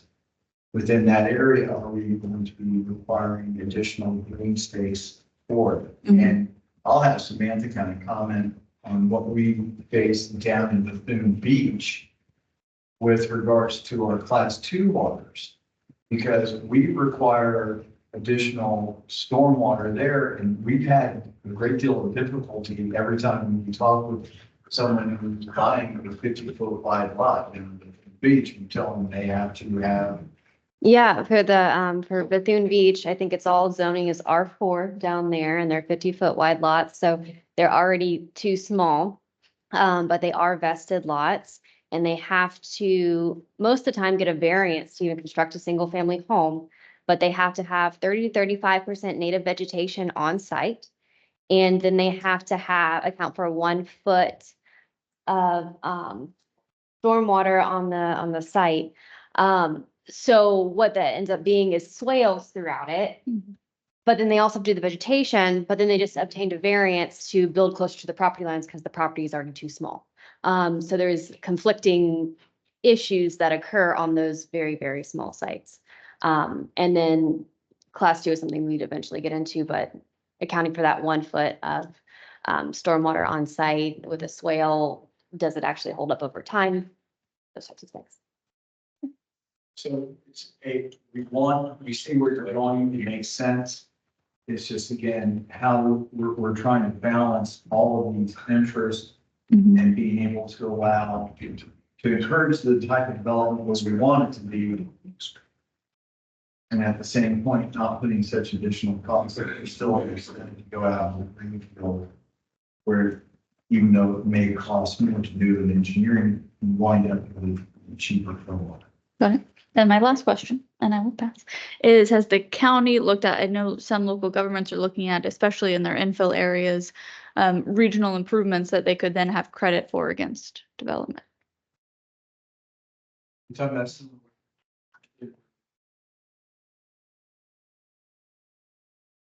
we've done that.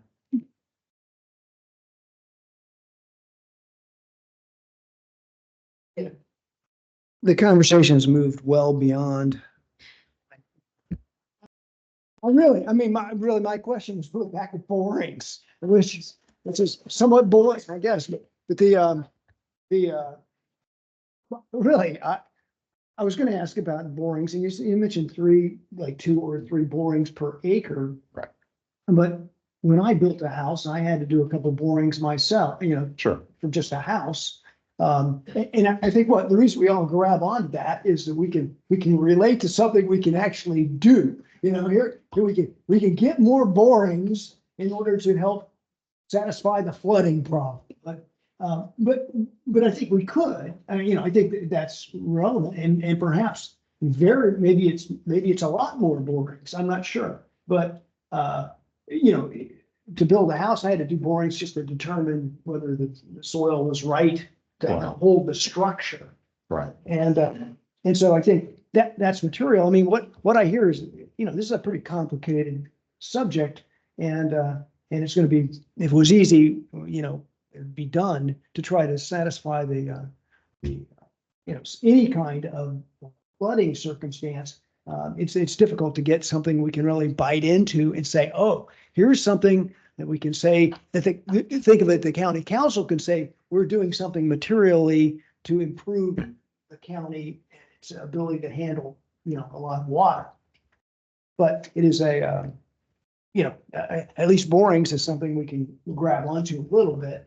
And a lot of these other things, maybe so, but my questions are really insignificant in comparison to Jessica and some of these other folks.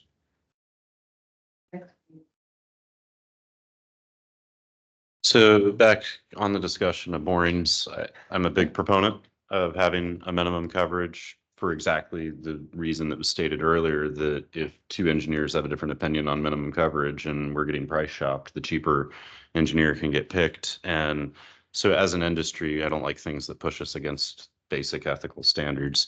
So having minimum coverage sets a level playing field. We should probably have a minimum depth for some of these borings. There are confining layers that can happen, and depending where you are in the county, the depth of the boring could make a difference. If I'm working in a pretty high water table area on the east side of the county, I don't need a 50-foot boring to find out if I have a clay layer 25 feet down. I might never need a 50-foot boring. That might have been a bad length to give, but there are some agencies that for structures want 100 feet of boring to look for unsuitable materials. I know Publix has some requirements like that. I'm sure that that's what you were getting at with the school board building, Sarah Lee. So I do think that that's definitely something we should look at, the location of the stormwater pond. If the pond is, no matter what, we're elevating the water level that our ponds achieve. Our peak stages in the ponds have to be above our seasonal high groundwater tables, especially if it's a dry pond. We're starting above the seasonal high groundwater table with where we put water into it. If I have a berm that's 10 feet wide and I slope down and my water at the bottom of my pond is above the toe of my slope where I'm tying to adjacent grade, that may or may not represent a problem depending on the properties of the soil and whether or not I have a lot of clay or silt or something else that prevents percolation in it. We definitely should have analysis in some of those situations. So having some standards on where the pond can be located and what is required to determine if that location is sufficient. There are drawdown curve analysis tools that we have. There are water mounding analysis tools that we have and other things that deal with how we model our stormwater ponds and recovery. They're imperfect. They don't necessarily give us a perfect representation of reality. They're based on a lot of testing, and so they are accurate to the performance of the pond. But I can't tell you that when I put this pond in, the water table at the property line over here is going to be impacted by X. Another thing to consider on this, and this will kind of be my last point, is that if you had a perfectly round subdivision, and I'm using a shape that we don't encounter a lot, but just so that I can kind of create a visual, you put the pond dead in the center, and you have all of your runoff from a rain event is getting directed to the center now, or predominant volume of it is going to the center now. In the undeveloped state, you had kind of equal saturation into the ground across the site. And now we're putting it in the middle. Our perimeter groundwater table is going to be reduced. So we're going to have a positive impact on potential flooding of neighbors' properties, but our interior groundwater table is going to be elevated. And so you can create kind of a sombrero effect where you almost have like this depressing result from development. Not all the time does development have not a beneficial impact on the neighbors. Sometimes, even though we're not required to show that or otherwise, a good design will help to address some existing problems. And so the geotech standards and the pond location standards are something that I think we can, as a committee and with some resources from staff, make recommendations to council on. In terms of getting into storms, frequency of storms, and redevelopment standards is something that's a little weird on this. I think that we're getting into a science area that we may be exceeding our expertise by a great level.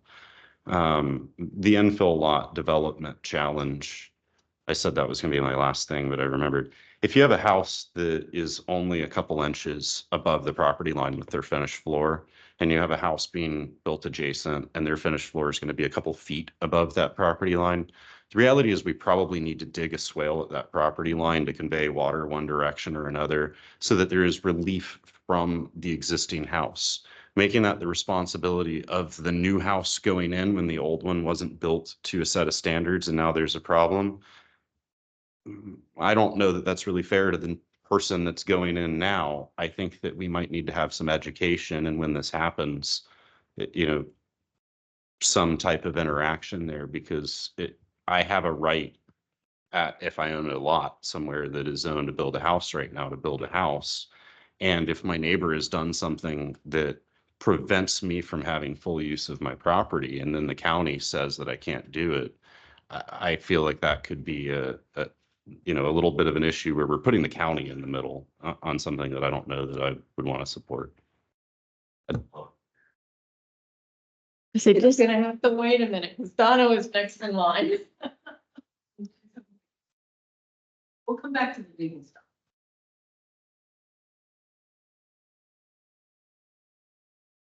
Oh, I didn't see that. I'm kind of in Jack's same boat, because I don't know, I've lost track of whether this is worth saying at this point. But I have a non-engineer's approach to the notion of high water storage. I lived most of my adult life in Palm Beach County, where Lake Okeechobee is the primary source of water for a lot of the communities there.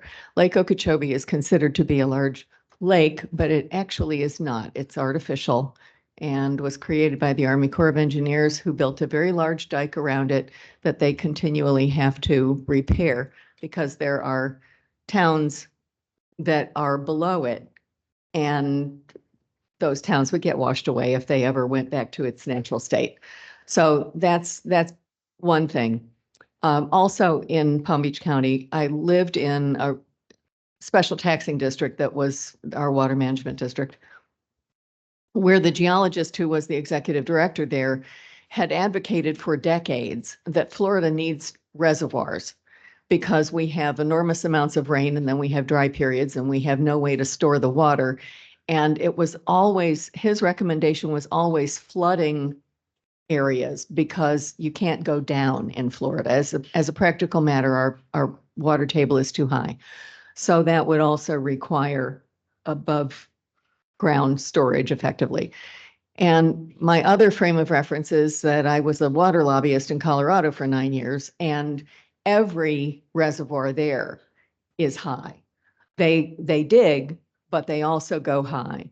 So I guess my only point is that storing above where people are living is not uncommon. It just has to be done well. That's it.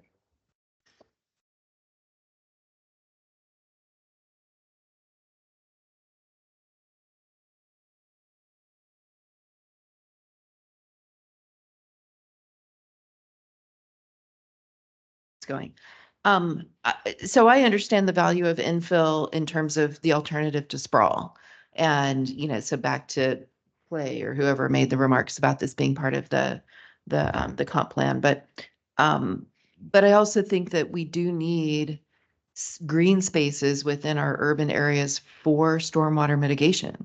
And so I'm curious if the county, again, maybe through Volusia Forever or other funds that they have, or sorry, I just said Volusia Forever, but again, maybe the mitigation funds or something, if the county should be buying up at fair market value some of these flood prone or low lying green spaces within cities, or encouraging the cities to buy them up for stormwater storage and not building on every last green space within cities. That's.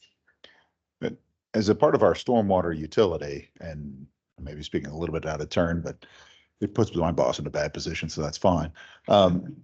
we do buy on occasion, certain homes if there is an existing problem. Large part of that just depends on, what amount of bang we're gonna get for that buck, because there are quite a few different neighborhoods that are just built too low, and to be able to go in and buy all of those homes at the value they're at, it would strap that utility, a disproportionate amount overall. So, but they do take a look at that. We, for example, as part of the road and, construction projects, we take a look at certain aspects of that, and if we see that, an area of home is, or area that, has a home that's in a particularly bad spot, it's usually towards the low area where we try to locate our ponds, then we will take a look at potentially, purchasing that and using that as a stormwater pond. So we're doing that.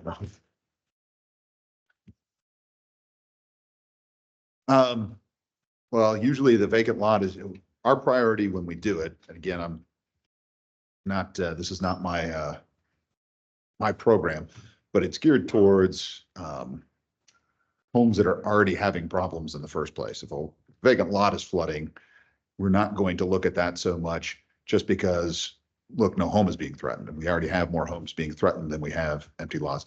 I appreciate what you're saying, which is basically, can't we just buy these lots up overall? There's a lot more that goes into it in terms of the water table elevation. Tyler, noted that earlier. Look, if the seasonal high is above the ground, buying that lot isn't going to do you any good, because you can't offset the volume. You can't dig up a space and suddenly create volume. If the water table already reaches an elevation above that, you aren't gaining any benefit. So the property you'd want to buy would actually be upland property, and dig that out to create the volume to offset the flood impact.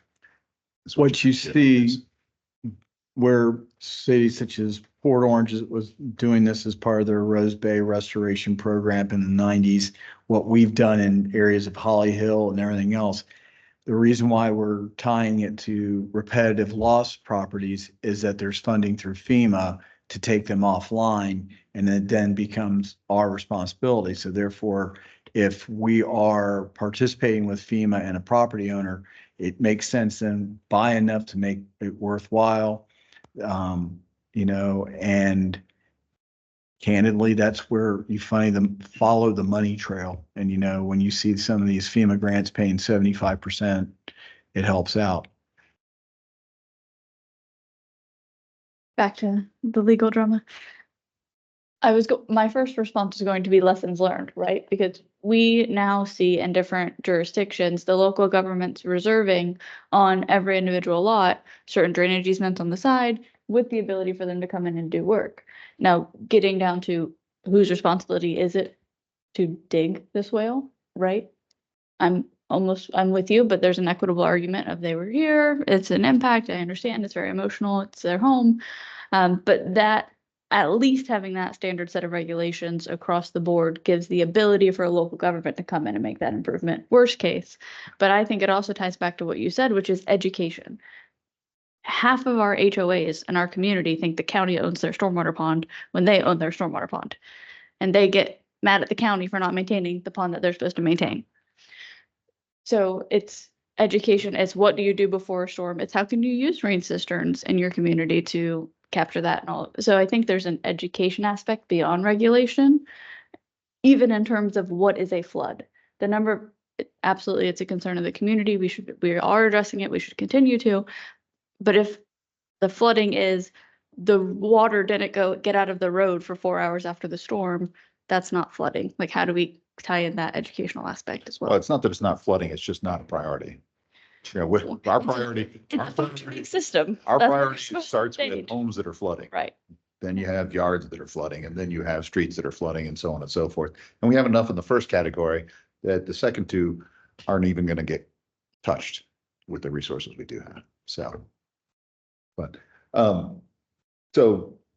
Tyler pretty much jumped on the items that we had not yet covered overall. We already talked about the ponds location, but the design storms, that was actually something that I put on there partly because Alex, who's not here, had mentioned that as a potential. I'm not a believer in that aspect of it. Part of the reason is because we talk about the different storms, the 25-year, 24-hour, the 2596, 100-year, 24-hour, all the different terms that we've thrown out there for these. The rainfalls associated with those frequency and duration of storms changes over time, and they're studied by state and federal agencies overall, and then the amounts get modified. So there's no real reason if the environment changes such that the climate for that area creates a 25-year, 24-hour storm that's no longer an 8-inch storm, it's now a 9-inch storm, then that gets updated, and that's what we use in our modeling system. So that's already being accounted for. I put it on there because Alex had mentioned it last time, but we're not a believer in that aspect of it at this point in time. I don't see that it creates a benefit for the adjacent property owners, and certainly we don't see enough problems with the size storms within the developments themselves to go, we're not using a big enough storm to avoid flooding in the new subdivisions. The new subdivisions, for the most part, themselves don't have a problem from design storms. If they have a problem, it's generally the tailwater or the seasonal high, which is why we noted those first, because we think those have the best positive aspect. The frequency of storms and recovery is one that we don't speak on recovery at all in our code. The Water Management District does go ahead and define a recovery aspect for both the treatment volumes and the attenuation volumes for their different systems overall. That said, all they're looking at is when the next storm would potentially occur and whether or not you can recover within a 14-day period for the attenuation aspect of things. So that's not, I think we're all pretty comfortable that 14 days is not a lot of time, especially when you get into the monsoons where it's raining every day. And if you get a 25-year, 24-hour storm to start, and then even if you follow it up with small storms each day after that, your system does have a problem. So trying to throw something in there with regard to frequency of storms or recovery on the storms would potentially be worthwhile. It's not a quick answer. That would be something we'd have to take a look at and do a little bit of research and thought process on overall. But that's certainly something that would have, I think, a positive effect based on the conditions we see. And then the redevelopment standards, we talked a little bit about it at early on. How do we deal with the existing sites overall? As I noted then, if the existing site stays as the existing site, nothing changes, nothing will get done with it. And I don't know that there's any way to change that aspect of it overall legally. But if the site changes use or new construction occurs, or the way our code is written, we do have the ability to require at least those aspects to be addressed if they don't meet one of the exemptions listed. That could be changed. One of the things that a lot of cities have started doing is that if you require them to meet your current standards for a site, for the most part, a developer is going to say, screw that, I can go over to this brand new site that's totally undeveloped, and I don't have to worry about all the problems that are associated with that particular site. And so a lot of the cities have looked at lowering the standard overall, trying to redevelop those areas that would be most affected by having to meet our current requirements. For example, an old town like DeLand in downtown, if you were to go in and change one of the stores that fronts here on 1792 or Woodland, and try to make them come up to the current stormwater standards, they're not going to do it. They're just going to leave that storefront empty and crappy. And you do see quite a few lots around town, here in the downtown area in particular, that have been in that condition for a long period of time. Long for me, I guess, but that don't see any hope of redevelopment, even though there is quite a bit of other aspects that would be a positive for somebody that wants to develop a commercial site. So coming up with some standard that allows them to do some form of improvement. Generally, the Water Management District, their rule basically requires that you perform some type of treatment. If you're coming in there and redoing the asphalt or reconfiguring the site for certain purposes, they just say, hey, do something. Even if you just dig out a 5x5 area and send water through it, at least something is occurring. And I would not be as nebulous as that. I think there could be something that would work out, but that would take quite a bit of research. And that is an economic development question tied into those aspects of it that would certainly need to be. I don't have any set recommendations at this point, but I certainly think it's something worth tackling because that's about the only way that I can think of that the existing conditions that are already in place get addressed in any way, shape, or form. So A whole subchapter. pretty much, yep. And there are other aspects aside from stormwater that I'm sure Clay and his staff could recommend in terms of those aspects of the requirements for zoning and such, but that's but We have questions from Suzanne and from Wendy, and we are almost at the end of our time, so I want to make sure that we have a moment to discuss what our next steps are. So mine's not a question as much as it is just a statement. There's like this implication here that existing homes didn't meet some kind of guidelines when they were built. They did. So only if they were constructed in 1984 or 5. well, let me put it this way. I've been living in my house 39 years. We built the house. We met guidelines. Mhm. And then there's levels of time Sure. where people met guidelines. But then it's implied that they never met guidelines, and they did. So to just say, well, you know, that new development was there and came along and met their standards, but then this flooded. Well, I don't think that was the implication I was making. What I was pointing out. I didn't say you, I just said it was made. I'm looking at you because you're the one putting this up.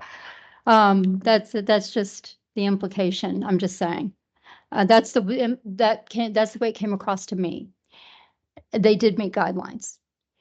And then I understand, so first of all, I need to know what the definition of flooding is because it was brought up about water being on roads.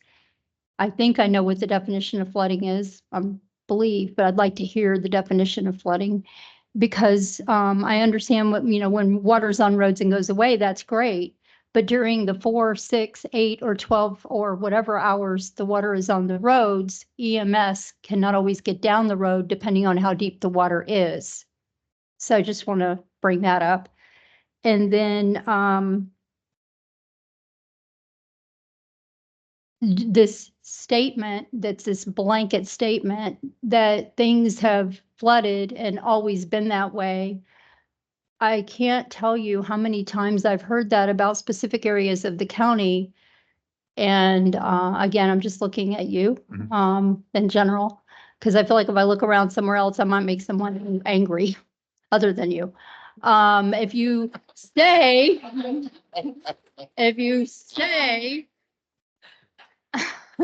if you say that an area has flooded forever, then let's do something about it. That's all. The definition of flooding is tough to tackle because, well, when you talk about flooding, for example, there's always water on land. I mean, that's what lakes, rivers, creeks, wetlands, those are. I mean, it could be your definition that those areas flood. You know, really flooding is anything that goes, as far as I'm concerned, over a seasonal high elevation overall. Now, in terms of that, I go, look, flooding occurs on a fairly regular basis, particularly in big storms, but not all flooding is created equal. Flooding in somebody's home versus flooding on their property versus flooding on the road all have different levels of import overall. And you make a good point, certainly with regard to water on the road.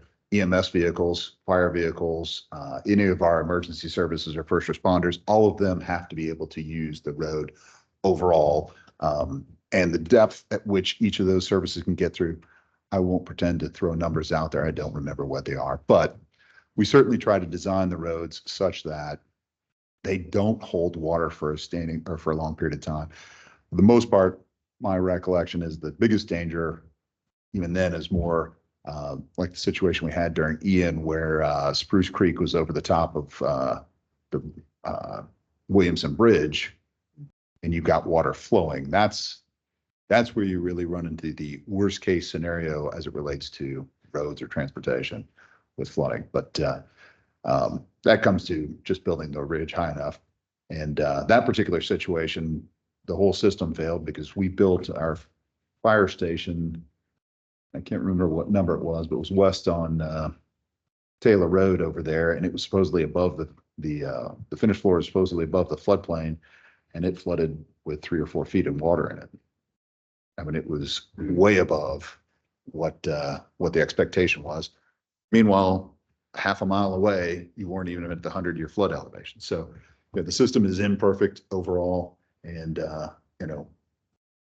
much like the way soils can vary, storms can vary. You can have a high intensity here, and then 1 block away, it's not half as intense, and then another block away, it's nothing. So, but yes, I mean, it's hard to define specifically what flooding means and the degrees that go along with it, but it is all very important. But yeah, so, okay. Thank you. We do have 2 more questions, and I don't want to cut those off, but I do want to make sure that before we adjourn formally, that we know what we're doing next month. This conversation does not sound finished to me.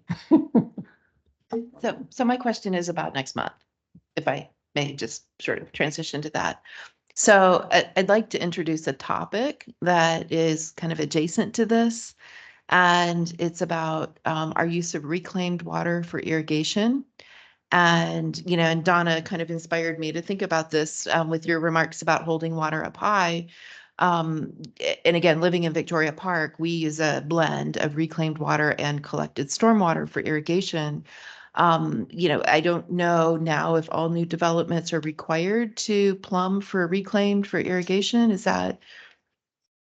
Okay, yeah, depending on the municipality. So I like the idea of irrigating with reclaimed. It's good in many, many ways, but in other ways, you're introducing an extremely large volume of new water into that basin. And so I wonder, I'm looking across at the engineer now, like, is there a way that we can begin to anticipate irrigation and stormwater collection, capacity and needs, and say, we're going to irrigate with our collected stormwater first, and then supplement with reclaimed as needed. So that might be a topic to dive into next time? The one thing, staff can clarify this, but it's the reclaim comes out of the wastewater treatment Yes. side of the Yes. equation, right? Well, let me kind of just clarify. It's not necessarily the reclaim irrigation. It's how you store the reclaim. So when you look at cities such as Daytona, Port Orange, Ormond Beach, they have tanks that store it, and then it's basically a piped system from that perspective. The concern I think you're voicing is specifically in Victoria Gardens, where it's pumped into the lakes and the ponds that are serving both as stormwater and repository for the reclaim, so that there's a consistent source of irrigation that's an alternative. And many utilities are going to reclaim because St. John's River Water Management District helps fund that because it serves as an alternative source, because otherwise those houses would be trying to use potable water to irrigate the landscaping. Right. But again, I'm kind of looking across the table to the engineer here. Even if we're not storing the reclaimed on site like we do in Victoria Park, just simply, like, for example, we are using 100 million gallons of reclaimed water in Victoria Trails alone, just one section of that neighborhood, 100 million gallons of water in addition to collected stormwater that is being added to a closed basin. 100 million gallons. And so, I mean, we would be using that whether we were storing it at a pond first or not. And so in terms of thinking about the general hydrology of a new neighborhood, couldn't we prioritize the stormwater collection first, make sure that they're plumbed to be irrigated out of their ponds first before they're plumbed for reclaimed. It's just the thought I- for next time. It's a big complicated topic, so Yeah. I would say for next time. Yeah, I think we'd also have to bring in the utility managers here because the water that goes through the reuse, if you're not using it for irrigation, where does it go? Because many of the coastal communities got in trouble because they were discharging into the Halifax.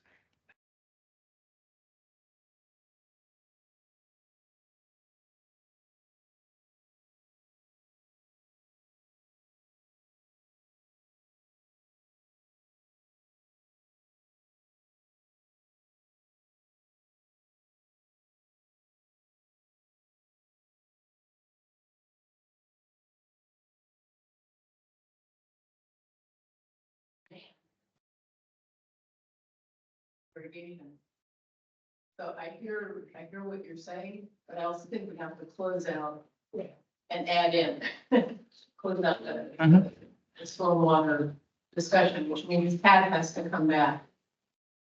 Can't wait. No, no,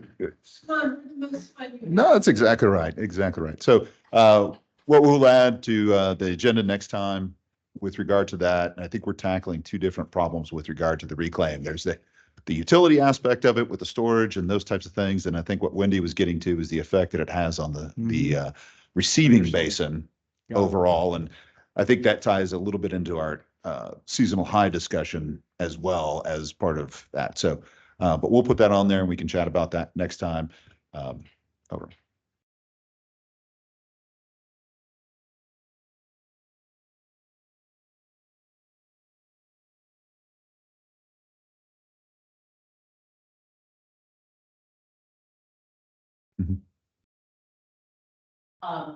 And I also heard and confirmed that it's almost like phone chapter apart. Did we put that on the agenda, or is there more information you could bring to that? That would be helpful. We can take a look at some of the surrounding communities. Like I said, I know DeLand's got a requirement in there, but we can pull 3 or 4 different cities or adjacent counties requirements on those types of things to take a look at.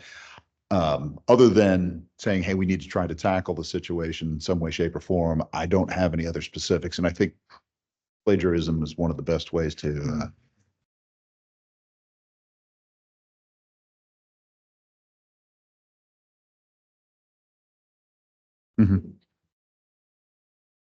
Right. Now I'm questioning if it is a topic because how much Well, is counting? particularly if we're trying to, if we're going to go ahead and talk about the county minimum standards, that might be a good way to go about putting something in there. Now, it would be more general than the specific requirements that are already identified by some of the cities, but it certainly probably deserves some mention in the county minimum standards in some way, shape, or form.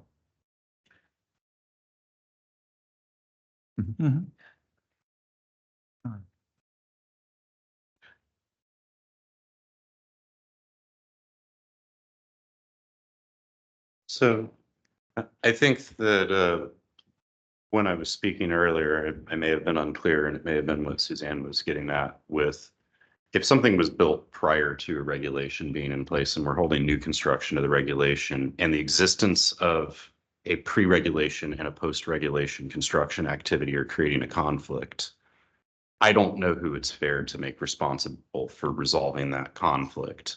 It certainly creates a brainstorm for me. And that's really all I was trying to communicate with that earlier. And okay, but great. Maybe. Yeah. So to Wendy's point about irrigation, I would rather not focus just on reclaim if I were to make a suggestion and focus on irrigation and source of irrigation, because we have some regulations on use of potable water and some restrictions. I'm a big proponent of groundwater as our source of irrigation and not moving water around within or using pump systems for it. I hate irrigation to begin with, especially for aesthetic purposes. So I do think that that's something that would be good for us to talk about, but I also want to throw out there's a nitrification problem that reclaimed water is being accused of within our soil. And so that's a whole other component that's going to be a competing interest point on this. So reclaimed water may not be best used for irrigation, is what that argument would suggest. So. Thank you, Tyler. One last thing I want to say, that I was not dissing Tom Carey. It's very nice. Just want to be clear about that. Suzanne, did you have one more question or? Okay, anybody have anything else? We're 7 minutes over our time allotment, no pressure. All right, this has been a robust discussion. Thank you, staff, especially for your, no, Wendy, no more. Oh.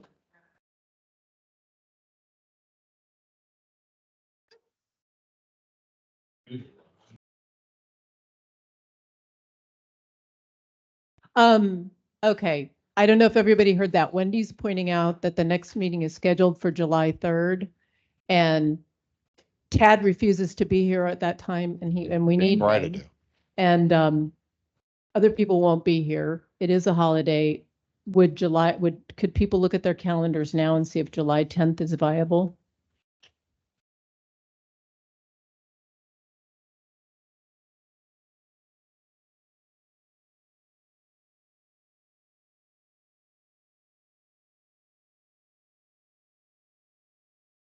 I am too.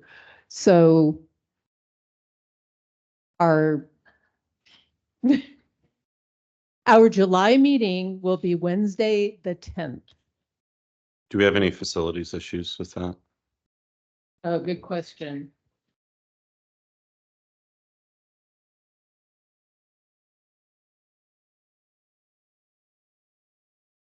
Same time, same channel.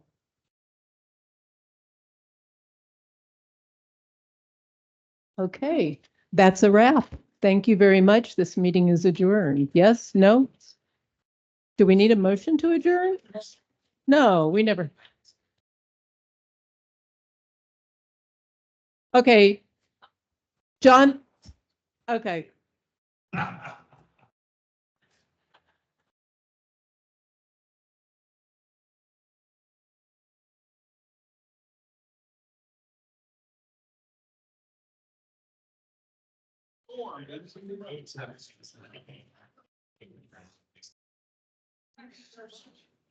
Thank you for letting me participate online, guys.